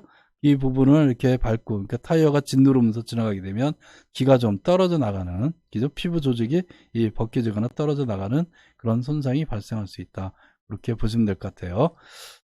자, 반면에 이제 탑승자 같은 경우는 충돌했을 때 차량 내부에 존재하는 거죠. 그죠? 아주 특수한 경우는 저 차량 외부로 돌출되기도 하지만 이 특수한 경우가 아닌 이상은 사실 차량 내부에 다 탑승한 상태로 충격이 가해진다 이렇게 볼 수 있을 것 같아요. 그죠? 자, 그래서 탑승자들 우리가 이 손상을 갖다 조사하기 위해서는 어쨌든 운전대하고 부닥친 부분들, 이런 부분들 한번 이 조사를 할 필요가 있고요. 자, 이런 부분들은 주로 운전대하고 부닥치기 때문에 에어백이 터져도 마찬가지고 앞면골이나 늑골 등의 어떤 손상, 그죠? 자, 안전띠 착용 여부나 에어백의 어떤 이 작용 여부에 따라서 좀 상해 정도는 틀려질 수 있지만 이런 부분들이 생길 수 있다 이렇게 보시면 될 것 같고요. 자, 그 다음에 계기판하고 주변부에 어떻게 보면 발생할 수 있는데 이런 것들은 무릎에서의 어떤 자상이나 표피박탈 이런 손상들이 생길 수가 있고요. 전면 유리창은 정면 충돌 시 안전벨트 미착용할 때는 앞으로 튕겨 나가죠. 튕겨 나가면서 이 두부하고 앞면부가 전면 유리창이 꽝 찍기 때문에 유리를 만져보면, 바깥에서 만져보면 볼록하게 튀어나오죠. 그죠? 안에서 바깥쪽으로 미러 충격이 가해졌다라는 걸 사실 쉽게 알 수 있다. 이렇게 보시면 될 것 같고요. 또 만약에 보행자를 충격했다 그러면 반대가 되겠죠. 그죠? 보행자를 충격했다면 전면 유리창이 어떻게 돼요?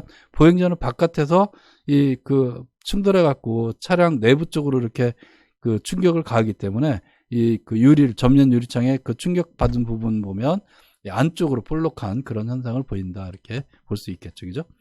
자, 안전띠는 2점씩, 3점씩이 있는데, 이 3점씩 같은 경우는 장기 파열이 발생할 수 있다. 이렇게 볼 수 있고요. 2점씩은 복부에 주로 차기 때문에 하복부 위주로 손상이 발생된다. 이렇게 이해를 하시면 될 것 같아요. 그 다음에 편타 손상이 생길 수가 있어요. 그러니까 편타 손상 같은 경우가 문제가 돼갖고 사실 이거를 좀 최소화시켜보자 나온 게 헤드레스트다 이렇게 보시면 될 것 같은데요.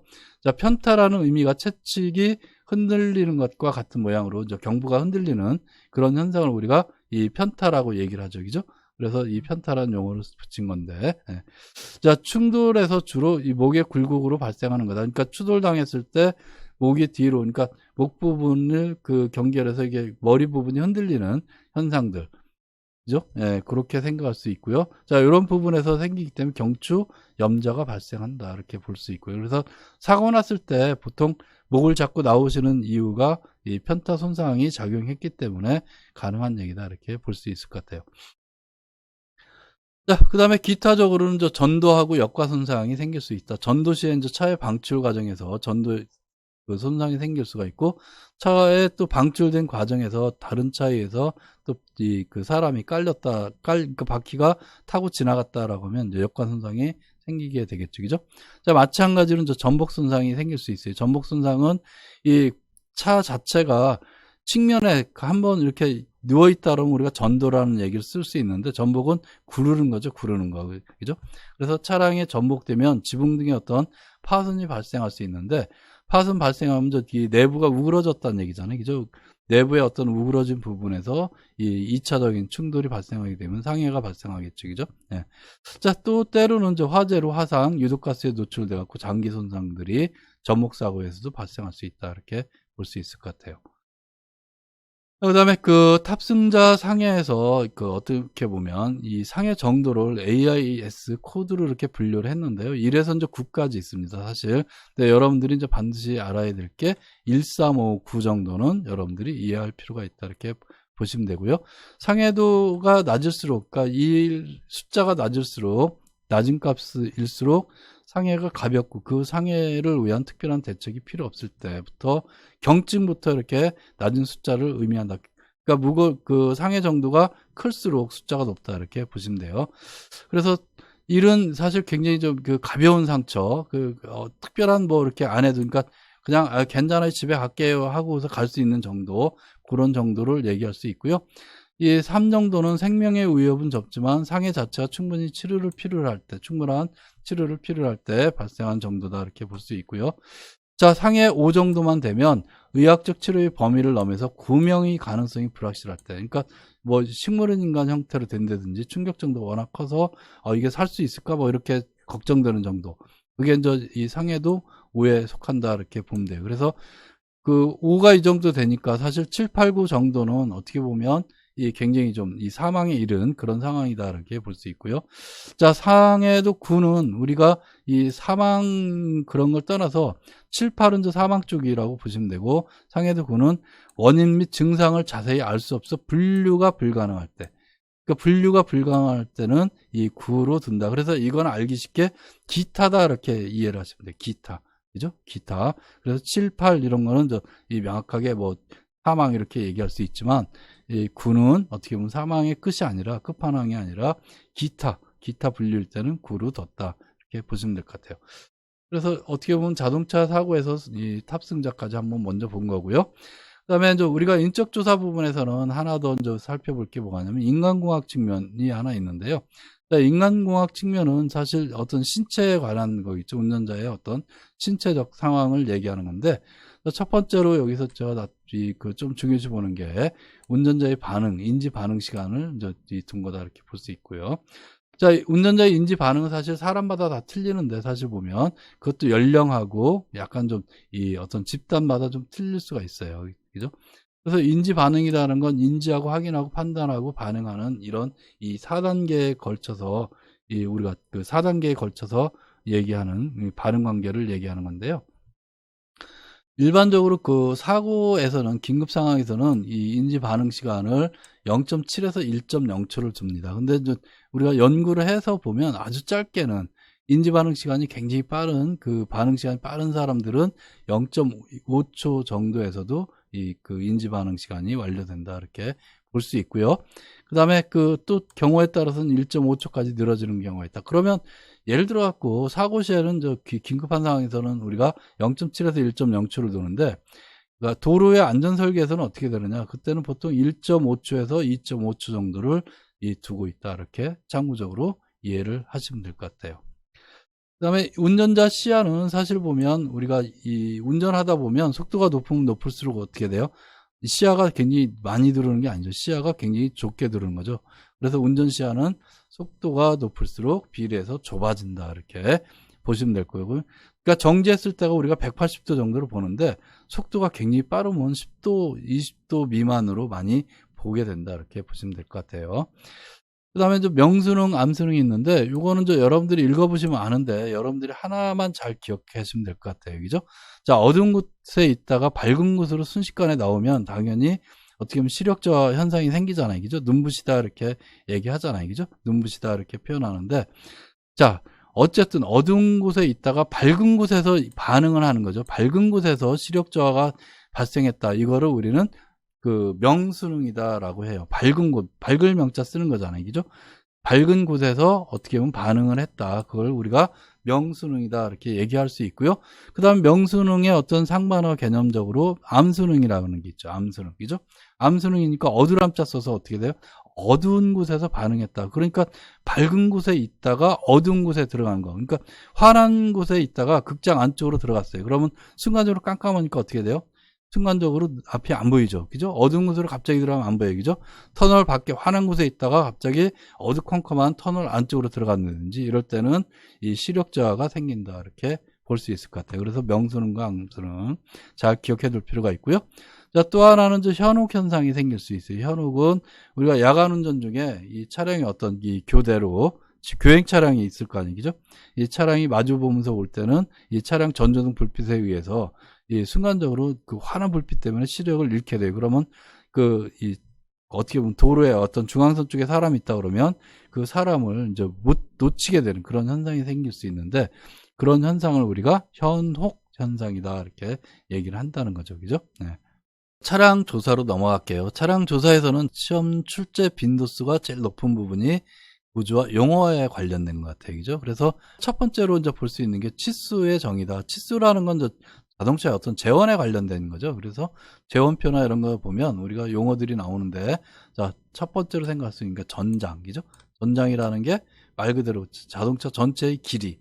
자, 요거는 요 그림상으로 보면 앞범퍼에서 뒷범퍼 끝까지, 그죠? 가운데 부분이 잘 튀어나왔기 때문에 그 차량의 어떤 중심 부분이 된다 이렇게 볼 수 있고요. 이걸 전장이다 이렇게 얘기할 수 있고, 그 다음에 전폭은 너비 쪽 얘기하겠죠. 여기서 보면 요 부분이죠. 요거를 이 전폭이다 이렇게 볼 수 있고, 여기에는 사이드 미러를 다 포함하고 있다 이렇게 볼 수 있을 것 같아요. 자, 그 다음에 그 전고가 있죠. 전고는 접지면에서 가장 높은 부분까지 높이다 이렇게 볼 수 있어요. 그죠? 예. 그걸 전고. 그 다음에 시험 문제 가끔마다 좀 출제 빈도가 좀 높은 게 이제 축거 윤거가 있는데, 축거는 휠 베이스라고 그래요. 그죠? 휠 베이스. 자, 요거는 앞뒤. 이게 앞바퀴하고 뒷바퀴가 있는데, 앞바퀴의 중심, 축 중심이죠. 그 다음에 뒷바퀴의 축 중심. 요 사이의 길이를 우리가 휠 베이스다라고 얘기를 한다는 거예요. 휠 베이스. 자, 요걸 축거다라고 얘기를 하고요. 그 다음에 윤거 같은 경우는 저 밑에 그림처럼 앞바퀴와 뒷바퀴니까, 이건 뭐 윤거는 앞뒤바퀴 다 있어요. 그죠? 앞윤거, 뒷윤거 이렇게 얘기할 수 있는데, 어쨌든 이 같은 축에 그 바퀴의 어떤 중심, 그죠? 트레드 중심에서 중심까지 길이, 요거를 우리가 윤거다 이렇게 얘기를 할 수 있다는 거죠. 예. 그 다음에 중심 높이는 접지면에서 자동차 중심까지 높이를 얘기하는 거고요. 최저 지상고는 접지면에서 자동차의 어떤 가장 낮은 부분까지, 보통 하부가 되겠죠. 하부의 어떤 특정 높이, 그 부분을 얘기한다 이렇게 볼 수 있고요. 그 다음에 오버행이라는 게 있는데, 오버행이라는 건 바퀴 중심 축이 있죠. 바퀴 중심 축에서부터, 이거는 앞부분, 전면부의 가장 앞까지 길이, 이거를 앞 오버행, 이게 뒷부분이라서 뒤 오버행, 이렇게 얘기를 한다는 거죠. 그 다음에 조향각은 조향 바퀴의 스핀들이 선에 이동하는 각도를 조향각이라고. 자, 차량 중량 용어가 있어요. 차량 중량에 관련된 용어. 그래서 여러분들이 흔히 들어봤을 텐데, 공차 중량이 있고 총 중량이 있다. 그 다음에 좀 세부적으로는 윤중, 축중 뭐 이런 얘기를 아마 들어보신 분도 있을 겁니다. 그죠? 네. 자, 공차 중량은 순수하게 이 자동차 자체만으로, 근데 운전해서 움직일 수 있는 그 상황을 우리가 공차 중량이다라고 얘기해요.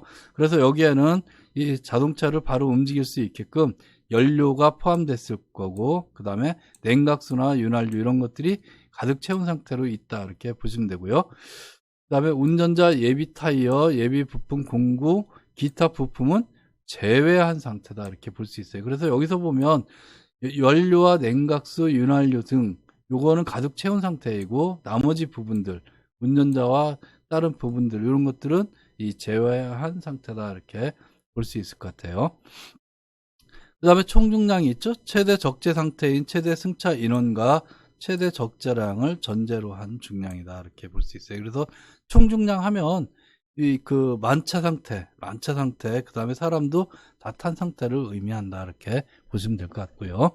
자, 윤중은 수평 상태에서 한 개의 바퀴가 수직으로 지면에 누르는 중량을 얘기한다. 그 다음에 축중인데, 축중은 수평 상태에서 한 개의 차축에 연결된 모든 바퀴 윤중 합이다 이렇게 볼 수 있을 것 같아요. 그죠? 자, 윤중이 각각의 바퀴에 대해서 작용하는 하중을 윤중이라고 하니까, 자, 윤중이 350kg인 사륜 승용차의 축중은 어떻게 되느냐, 이렇게 보면 단순하게 그냥 이 모든 윤중값이 똑같다고 전제하면 축중값은 700kg가 되는 거고요. 그 다음에 이 자동차의 공차 중량 내지는 이게 만약에 사람이 다 탄 상태다라고 하면 이 총중량은 곱하기 4가 되겠죠. 그죠? 네, 그렇게 여러분들이 이해를 하시면 될 것 같고요. 그 다음에 세시하고 서스펜션에 관련된 용어를 우리가 볼 수 있는데, 세시는 자동차 보디와 그 부속분을 제외한 부분으로, 자, 엔진, 그 다음에 동력 전달 장치, 서스펜션, 스티어링, 브레이크 장치, 주행 장치 이런 것들을 이 충치했을 때 하는 용어다 이렇게 볼 수 있습니다. 그죠? 그 다음에 이제 서스펜션 같은 경우는 향가 장치, 그 다음 차체 바퀴 연결하는 장치로서 노면에서의 어떤 충격을 흡수하는 스프링, 그죠? 자, 자동차 작동 조정하는, 그죠? 자, 스프링 작동을 조정하는 쇼업소버, 그죠? 그 바퀴 작동을 제어하는 암이나 링크로 연결되어 있다. 이렇게 보시면 될 것 같습니다. 자, 그런 정도 여러분들이 좀 이해를 하시면 될 것 같고요. 그 다음에 조향장치가 있죠. 조향장치 보면 피트먼 암 그 순서대로 쭉 보시면 돼요. 피트먼 암이 있고 그 다음에 드래그 링크가 있고 너클암이 있고 타이로드가 있다. 이렇게 중요한 거 4가지 정도 이 현상을 하고 같이 한번 보시면 될 것 같아요. 자, 그 피트먼 암 같은 경우는 조향기어축의 회전 운동을 직선 운동으로 바꾸어 전달하는 기구다. 이렇게 볼 수 있고요. 그 다음에 그 드래그 링크는 피트먼 암의 움직임을 너클암에 전달하는 역할이다. 이렇게 볼 수 있고요. 타이로드는 이 좌우 너클암을 그 동시에 조작하기 위해서 자동차 앞바퀴에 연결된 연결 그 봉을 얘기한다. 이렇게 볼 수 있고요. 자, 너클암은 이 상부는 드래그 링크와 하부는 타이로드와 연결되어 조향했을 때 바퀴 각도를 변경하는 동력을 전달하는 것이다. 이렇게 이해를 하시면 될 것 같아요. 26번째죠. 앞바퀴, 자동차 앞바퀴 정렬 부분에 대해서 여러분들이 좀 이해해 둘 필요가 있는데요. 자, 시험에 좀 자주 출제되는 부분 중에 하나죠. 자, 토, 인, 아웃, 이것은 말 그대로 이제 토에 해당되는 거기 때문에 이 자동차, 그러니까 위에서 봤을 때, 그죠? 위에서 봤을 때 이 상황이다. 이렇게 보시면 될 것 같아요. 자, 위에서 그 자동차를 위에서 봤을 때 두 바퀴가 앞쪽으로 좁아진 것, 이거를 우리가 토인이라고 하고요. 예, 그림 보시면 알겠지만 위에서 봤을 때 앞부분이 이게 벌어진 거, 그죠? 앞이 넓어지는 현상, 이런 것들은 저 조향성이 나빠지는데 그걸 우리는 토 아웃이다 이렇게 볼 수 있어요, 그죠? 그림 보면 요 부분에 해당되겠죠? 예. 요 부분에 해당되는, 그래서 토 아웃과 토 인 부분, 이게 좀 다르니까 그거 참고적으로 하시면 될 것 같고요. 자, 캠버가 있는데 캠버는 정면에서 봤을 때 타이어, 이게 지금 그 캠버죠? 예, 타이어의 어떻게 보면 중심선이 수직선과 이루는 각을 우리가 캠버 각이다 얘기를 한다는 거죠. 자, 요게 보면 이렇게 수직선이 있고 중심선이 이렇게 있는데 요 각, 이루는 각을 우리는 캠버 각이다 이렇게 얘기를 한다는 거고요. 이건 정면에서 봤을 때, 그죠? 예.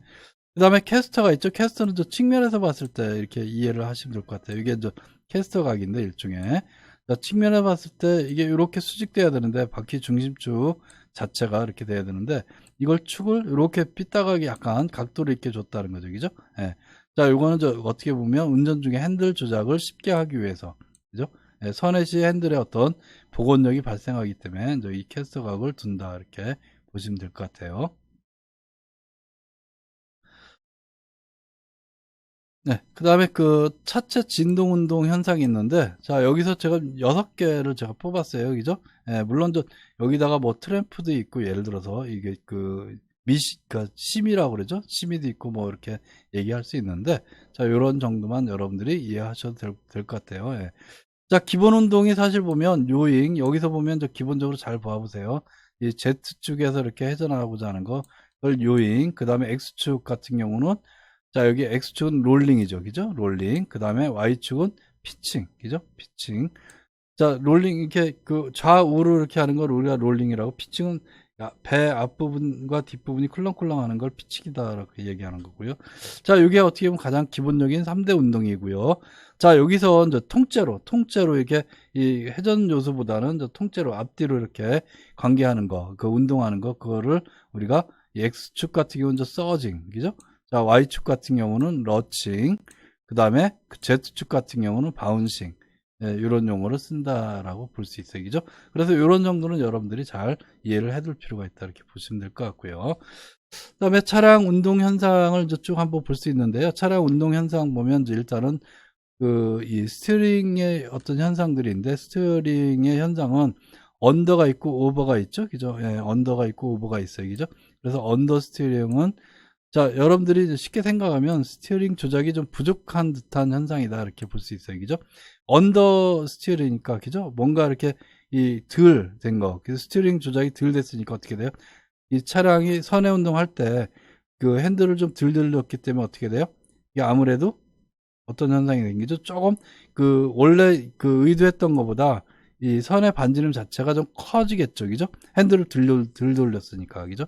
그래서 여기서 보면 이 뒷바퀴에 발생한 선의 구심력이 큰 경우 원심력이 작용하기 때문에 자동차는 바깥쪽으로 나가고 선의 반지름이 어떻게 된다? 커지는 현상이다. 여기서 핵심 키워드는 사실 선의 반지름이 커진다 이렇게 봐요. 왜 커지냐? 이 스티어링을, 그러니까 이 핸들 조향을 좀 덜 돌렸기 때문에 그렇다 이렇게 볼 수 있고요. 예. 그 다음에 오버 스티어링이 있죠. 오버 스티어링인데, 자, 이거는 오버가 돼 있으니까 어떻게 돼? 스티어링 조작이 과도하게 돼 있는 거다. 그래서 이 오버하게 돼 있으니까 어떻게 돼? 차가 이 더 많은, 그러니까 선의 반지름 자체가 좀 줄어드는 뭐 그런 형태가 되겠죠, 그죠? 네. 자, 선의 반지름이 어떻게 된다? 감소하는 특이한 현상이다 이렇게 보면 돼요. 자, 이걸 우리는 이 스핀 아웃이다 이렇게 볼 수 있고요. 자, 그 다음에 수막 현상이 있어요. 수막 현상은 뭐 말 그대로 이 막이, 그 물에 어떤 막이 생기는 현상. 어떤 데 생기냐? 그러니까 자동차의 속도가 굉장히 높아서 바퀴가 빠르게 물을 치고 나갈 때 그 물 위에서 바퀴에 어떤 막이 형성돼 갖고 차가 좀 둥둥 떠 있는 그런 현상. 그러다 보니까 당연히 위험하겠죠. 그죠? 예, 위험하다 이렇게 볼 수 있겠죠. 그죠? 그래서 고속으로 주행할 때 바퀴가 빗물 등의 물 위로 그 떠오르는 현상이다 이렇게 볼 수 있고요. 자, 그 뱅킹은 그 오토바이 운전자가 그 커브길을 돌 때 직선도로와 달리 차체 안쪽으로 이렇게 기울어지는 거를 아마 여러분들이 많이 봤을 거예요. 그죠? 커브길 돌 때 보면 이 그 오토바이 차체가 이렇게 기울어지는 현상이 발생하는데, 이때 기울어진 각, 이걸 우리가 뱅킹 각이다라고 얘기를 하고요.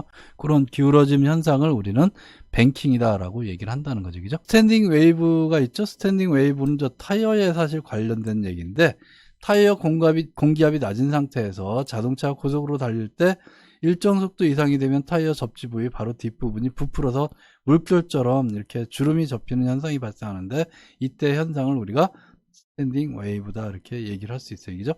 자, 그래서 우리가 어떻게 보면 고속 주행 시에는 이 그 스탠딩 웨이브나 이런 거를 없애주기 위해서 약간 어떻게 된다? 표준보다 공기압을 높여준다. 뭐 이런 정도 여러분들이 참고적으로 이해를 하시면 될 것 같아요.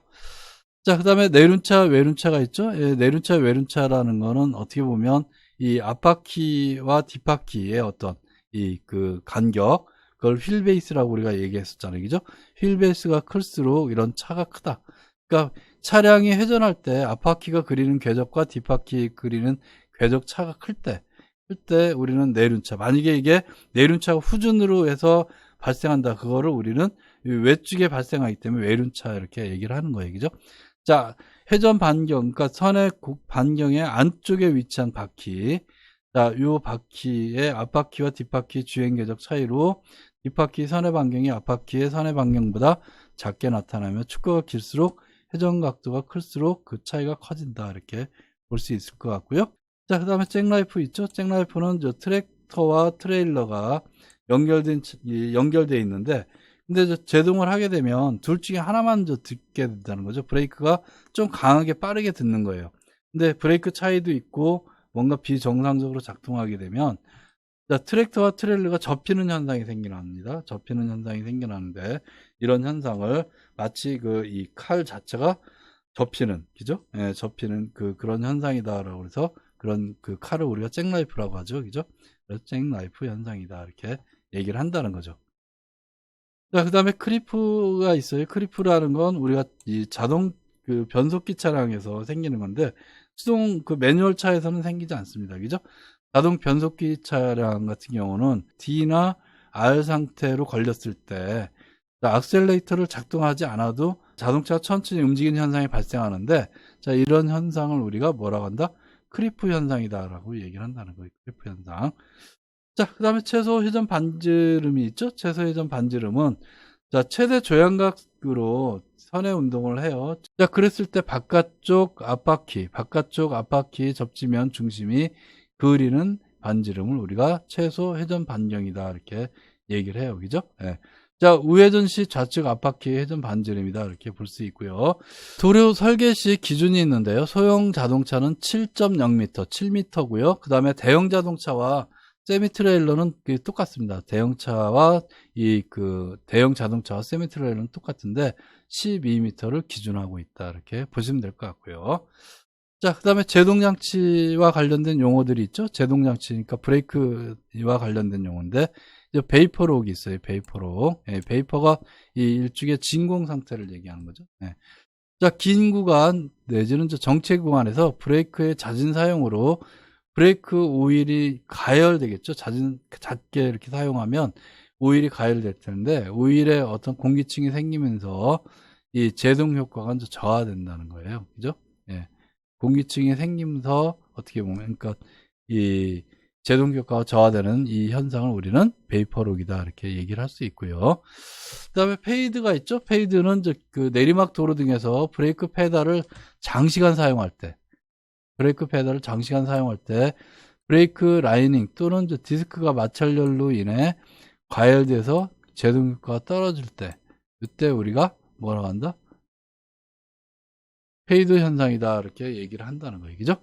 자, 그 다음에 그 모닝 효과가 있어요. 모닝 효과니까 뭐 아침에 관련되겠죠? 네, 아침에 관련된다 이렇게 보면 돼요.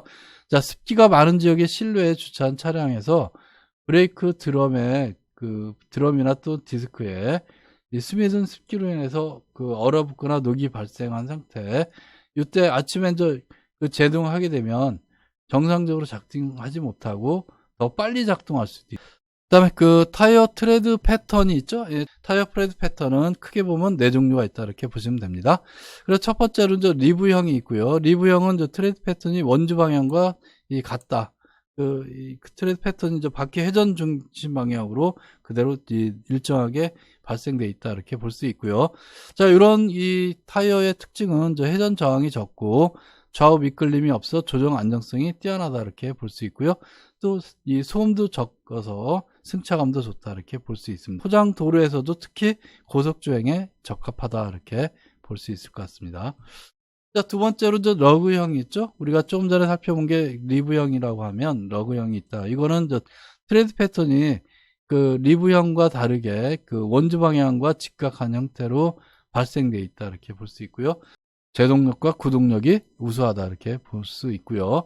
자, 고속주행 시 어떻게 보면 소음이 발생한다 대신에. 예. 그래서 버스와 트럭 뒷바퀴에 주로 많이 사용하고 있다. 이런 정도로 여러분들이 이해하시면 될 것 같습니다. 자, 그 다음 블록형이 있죠. 블록형은 트레드 패턴이 블록 조각 형태로 되어 있는 거, 그죠? 자, 이런 것들은 미끄러운路面에서 조정성과 어떤 안전성, 그 배수성이 좋다 이렇게 볼 수 있어요. 그래서 이 스노우 타이어도 이게 블록형으로 되어 있다 이렇게 보시면 될 것 같고요.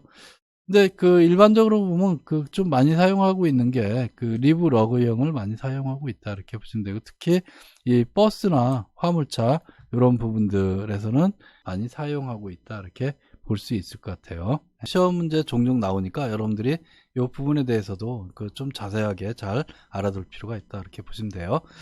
자, 예를 든다면 그 규격이 보통 보면 여기 예문처럼 뭐 P20560 R16 뭐 이렇게 돼 있어요. 그죠? 예를 든다면. 예. 그렇게 되면 여기서 이제 205가 의미하는 게 뭐냐, 그 다음에 60이 의미하는 게 뭐냐, R이 의미하는 게 뭐냐, 16이 의미하는 게 뭐냐, 이런 정도만 여러분들이 생각하시면 되는데, 자, 요거는 이제 타이어의 어떤 폭을 얘기한다. 205는. 그래서 200 그 어떤 그 접지 폭이, 바닥면의 접지 폭이 205mm다. 그러니까 20.5cm다 이렇게 볼 수 있어요. 이 폭이. 그 다음에 그럼 이제 그 60이라는 건 뭐냐? 이거는 편평비를 얘기한다. 그래서 60%, 편평비가 60%다라는 거를 알 수 있고요. 그 다음에 여기 R은 레디알, 그 다음에 하이, 그 H자 이렇게 나올 수가 있는데, 이거는 이 고속을 그 얘기하는 거다. 하이. 그래서 고속주행용 타이어다 이렇게 볼 수 있고요. 그 다음에 16, 그 R16에서 16은 뭐냐? 림의 이 크기다. 림의 직경을 의미한다 이렇게 볼 수 있어요. 그죠? 네. 이 타이어의 어떤 사이드 월 표기, 이게 아마 시험 문제도 나왔던 것 같은데, 사이드 월에 보면 다트 해갖고 이렇게 쭉 숫자가 나오다가 12자리 보통 이렇게 나와 있는데, 끝부분이 4자리 숫자로 돼 있어요. 아니면 이게 라운드 안에 이렇게 쭉 돼 있는 게 있어요. 라운드 안에 고무를 라운드 해놓고 거기에 이 4자리 숫자가 이렇게 찍혀 있는 경우가 있는데, 자, 이게 어떻게 보면 뭐냐면 그 타이어의 제조 년과 그 다음에 해당 주, 우리가 그걸 유추해서 연월을 사실 알 수 있다 이렇게 보시면 돼요. 근데 이제 표기 방법이 우리하고 좀 다르게, 이게 미국식에서 온 건데 어떻게 보면 조금 다르게 앞부분이 주예요. 앞부분이 주고 그 다음에 뒷부분이 해당 년이다 이렇게 볼 수 있어요. 그래서 만약에 0703이다 라고 하면 2003년에 이 뒤에 거 제작 연도라 그랬죠. 2003년 자 7번째 주다 이렇게 볼 수 있어요. 그러니까 2003년 7번째 주에 만들어졌다. 그래서 2003년 2월에 이 만든 타이어다 이렇게 제조한 타이어다 이렇게 요걸 통해서 볼 수 있다는 거죠. 그죠? 예. 그다음에 좀 최근 들어서 이제 앞으로는 아마 이 자율주행 관련된 그런 것들이 이제 핫 이슈로 지금 자꾸 가기 때문에 이 자율주행 관련된 어떤 첨단 기술 용어들도 좀 알 필요가 있다 이렇게 보시면 돼요. 그죠? 그래서 ADAS라고 그러는데 어드밴스드 드라이버 어시스트 시스템에서 이 보통 ADAS 이렇게 얘기를 많이 합니다. 그죠? 예. 자, 그런 것들 쭉 보면 이런 용어들이 쭉 있어요. 그죠? 이런 용어들 보면 자, 여기서 첫 번째로 여러분들이 이게 다 약자잖아요. 결국은. 그죠? 약자다 이렇게 볼 수 있어요. 그죠? 예, 라이다 이렇게 예를 든다면 이거는 약자니까 이런 약자가 뭘로 구성되어 있나 이것만 여러분들이 잘 생각하시면 돼요. 그래서 L자가 붙었다 그러면 사실 이 자율주행에 관련된 게 L자가 붙은 게 크게 보면 없어요. 사실 보면. 그래서 라이트에 해당되는 거. 라이트라는 건 이 빛과 관련된 부분과 그 다음에 레인에 관련된 것들. 그죠? 레인. 차선이 되겠죠? 예. 그로 두 가지 정도 생각할 수 있다. 그래서 감지 센서를 통해서 전방 차량하고 거리를 이렇게 측정한다는 거죠. 라이더 자체가. 그래서 이런 것들은 이제 차간 거리 같은 거 유지할 때 활용하고 있다. 이렇게 볼 수 있고요. 그 다음에 LCAS라고 이렇게 말하는 레인 키핑 어시스트 시스템에서 이게 나오는 거. 그래서 여러분들이 이런 약자를 사실 알면 당연히 차선 이탈, 자동 복귀 시스템 이런 거를 이제 알 수 있어요. 그죠? 예. 어시스트가 도와주는 시스템이니까. 예. 이 차선을 유지하는데 도와주는 그런 시스템이다. 이렇게. 사실 이 약자만 보더라도 우리가 알 수 있다. 이렇게 볼 수 있을 것 같아요. 그죠? 그 다음에 F자는 대부분, F자는 이 포워드 내지는 프론트, 이 두 개를 많이 써요. 사실 보면. 근데 여기서 이제 포워드 이렇게 많이 쓰고 있다. 그래서 C자 같은 경우는 이 컬리전 많이 쓰고, 컬리전 아니면 컨트롤, 그죠? 예. 자, 그 다음에 여기서 또 특이하게 SCC, 이렇게 ACC, SCC 이렇게 나오면 이 크루즈자가 들어가는 거죠. 예, 이런 정도 여러분들이 연상해서 자꾸 이제 생각하고 영어를 쓰고 영어에 대해서 우리가 한번 생각해 보면 조금 더 이해하기가 쉽다. 이렇게 볼 수 있을 것 같아요. 그죠? 그래서 FCA 같은 경우 전방 충돌 방지 보조 시스템이다. 이렇게 볼 수 있고요. 자, FCW 이렇게 이건 와닝이 되겠죠? 예, 와닝 경고 시스템이다. 예, 그렇게 볼 수 있고요. 자, SCC는 스마트 크루즈 컨트롤이니까 이건 말 그대로 쓰면 될 것 같고요. 예, 요즘은 이 크루즈 컨트롤 많이 쓰잖아요. 그죠? 예. 그 다음에 HUD는 헤드업 디스플레이다. 이렇게 볼 수 있고, 이런 정도. 그 다음에 LBA, HBA, 이런 것들. 예, 여러분들이 한번 생각해 보시면 되고요. 자, 제가 보기에는 특히 요 세 가지가 있는데, 이 세 가지가 아마 좀 이번에 출제될 가능성도 좀 높지 않을까. 물론 출제하시는 분이 만약에 이 방송을 본다면 안 할 수도 있어요. 역으로 생각하면. 근데 그럴 가능성은 높지 않다고 보고요. 자, 요게 AEB는 자동 긴급 제동 장치다. 이렇게 볼 수 있고요.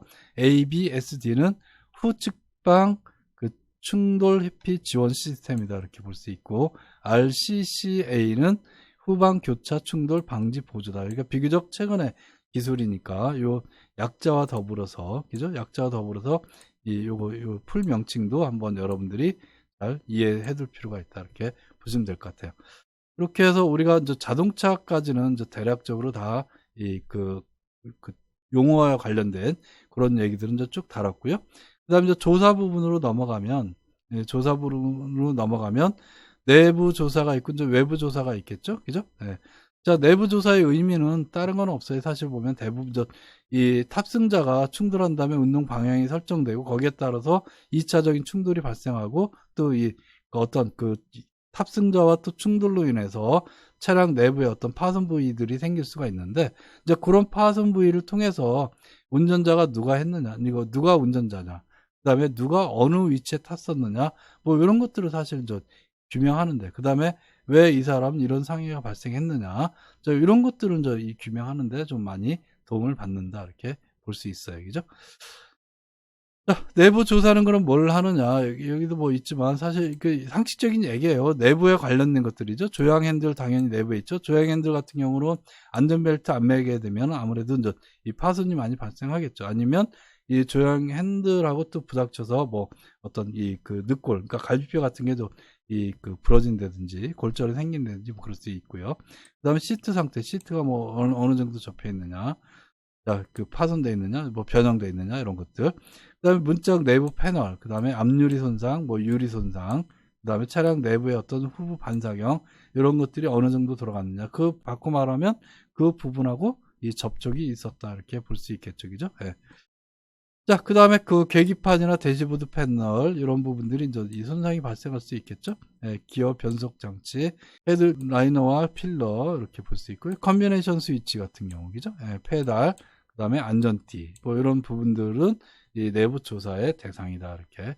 자, 외부 조사도 마찬가지 차량의 어떤 외부에 이렇게 쭉 한번 훑어보는 뭐 그런 형태가 되겠죠. 그죠? 그래서 제일 먼저 눈에 띄는 게 사실 보면 충돌했다 그러면 차체 어떤 변형 상태가 이 첫 번째로 눈에 띈다. 이렇게 볼 수 있고요. 그래서 이제 이런 이 차체 변형에 대해서 이제 어떻게 촬영할 거냐 뭐 이런 얘기도 이제 우리가 다룰 수 있는데 그거는 뭐 이 사실 상식적인 얘기가 되니까. 예. 차체 변형 상태, 그 다음에 차체에 발생된 흔적들, 그 다음에 유리 파손, 뭐 타이어 파손 좀 이따 다시 한번 더 좀 다룰게요. 예.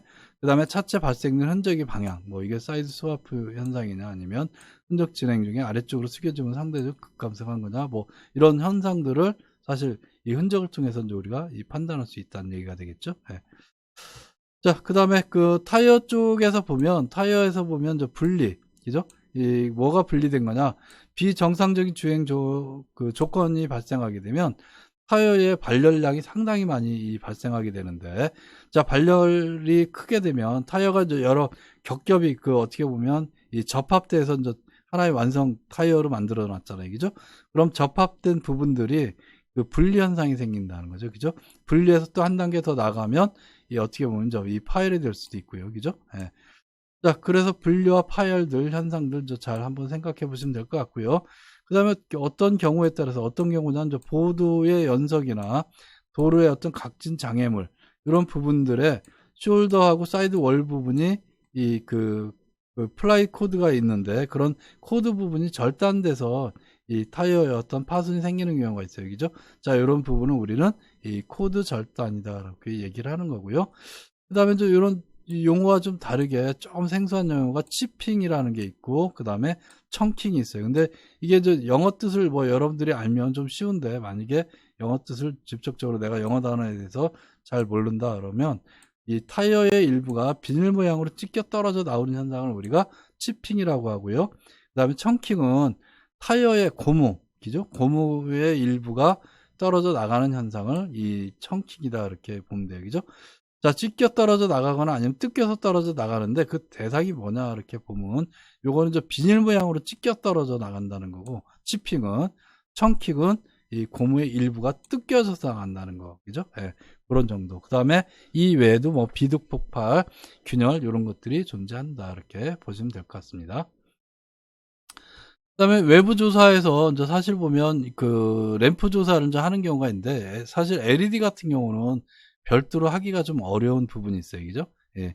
LED나 할로겐 뭐 이런 것들은 사실 그 좀 하기가 어려운 부분이 있는데, 이제 예전 그식 필라멘트 구조로 되어 있는 램프 같은 경우는 어떤 특성을 갖고 있느냐면, 얘가 뜨거운 상태에서 충격을 가한 거냐 아니면 차가운 상태에서 충격을 가한 거냐. 그 다음에 또 하나는 전구 유리가 깨진 상태에서, 전구 유리가 이제 전구 안에는 사실 정상 상태라면 진공 상태잖아요. 그죠? 자, 이제 전구 유리가 살짝 금이 가거나 산소가 유입된 상태냐 아니면 그 전혀 안 깨진 상태, 정상 상태냐, 요거에 따라 좀 달라진다는 거죠. 그죠?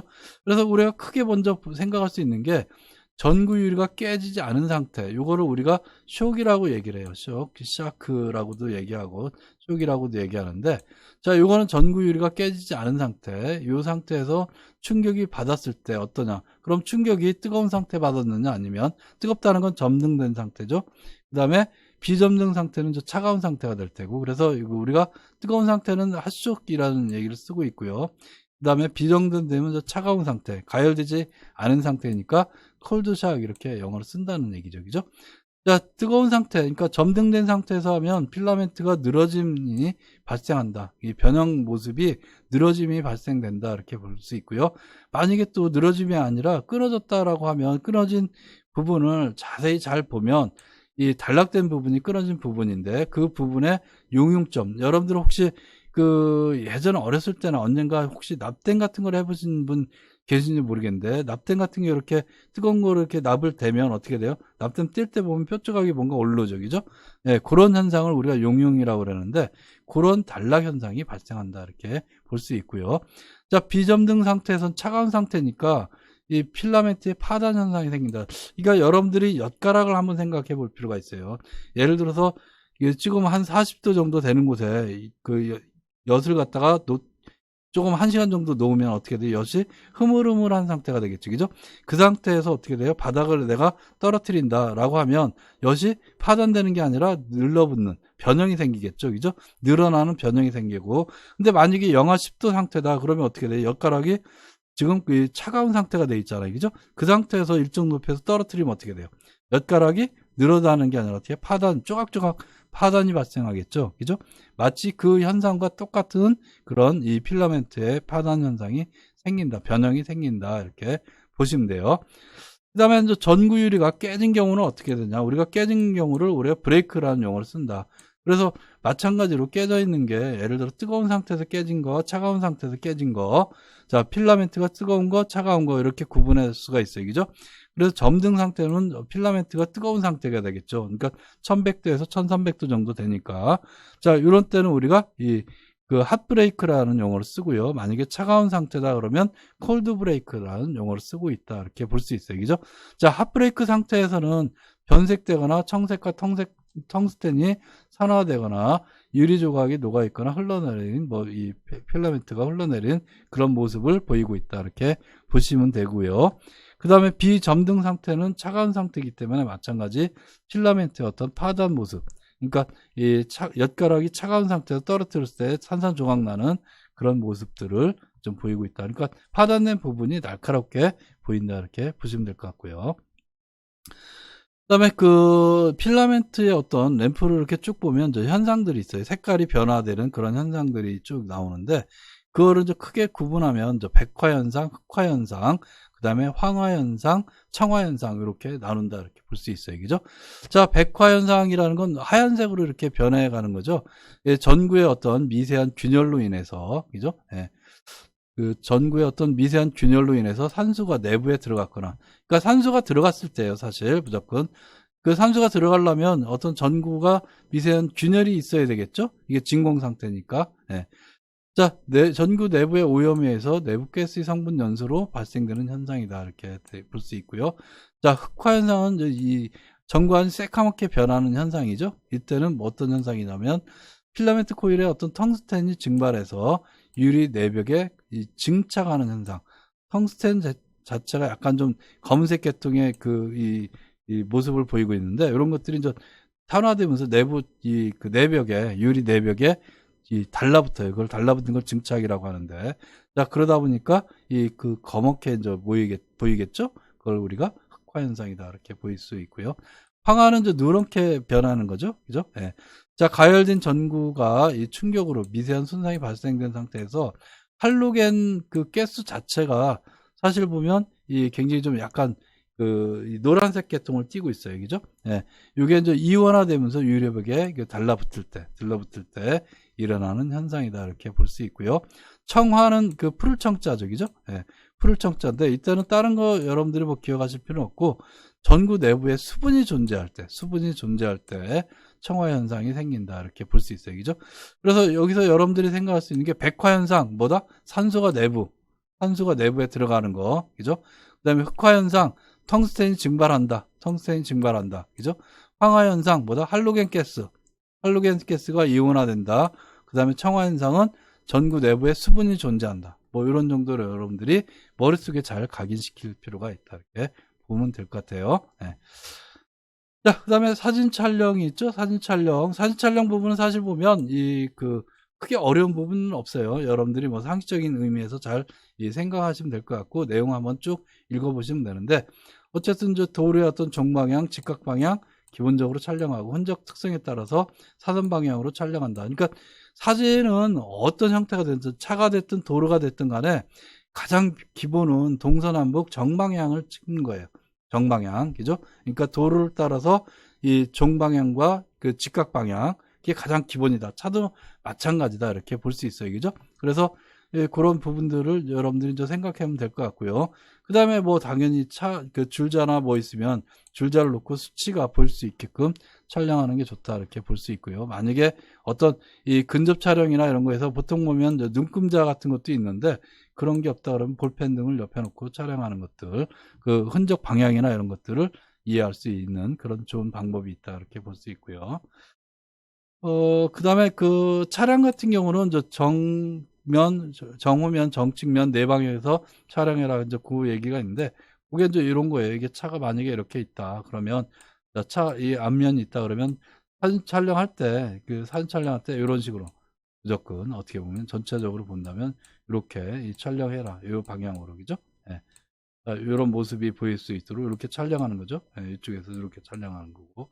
자, 이게 가장 기본이고, 파손이 만약에 자, 이렇게 돼 있다. 그러면 요 방향을 다 찍고 나서 필요에 따라서 이게 클로즈업 해서 찍으면 돼요. 그 다음에 더 이 좋은 사진은 위에서 그 탑뷰라고 하는데, 위에서 위에서 전체를 내리 찍는 그런 모습이 있으면, 그런 사진이 있으면 훨씬 더 좋다. 이렇게 볼 수 있어요. 그죠? 네. 자, 그 다음에 번호판이 있으면, 번호판이 살아있으면 당연히 번호판이 보이도록 촬영한다. 뭐 이런 얘기고요. 그래서 이런 정도 여러분들이 뭐 내용 읽어보시면 어려운 부분이 아니니까 보시면 될 것 같습니다. 자, 이렇게 해서 사실 보면 교통사고 조사론 우리가 이제 1시간 조금 언짓해서 쭉 살펴봤는데요.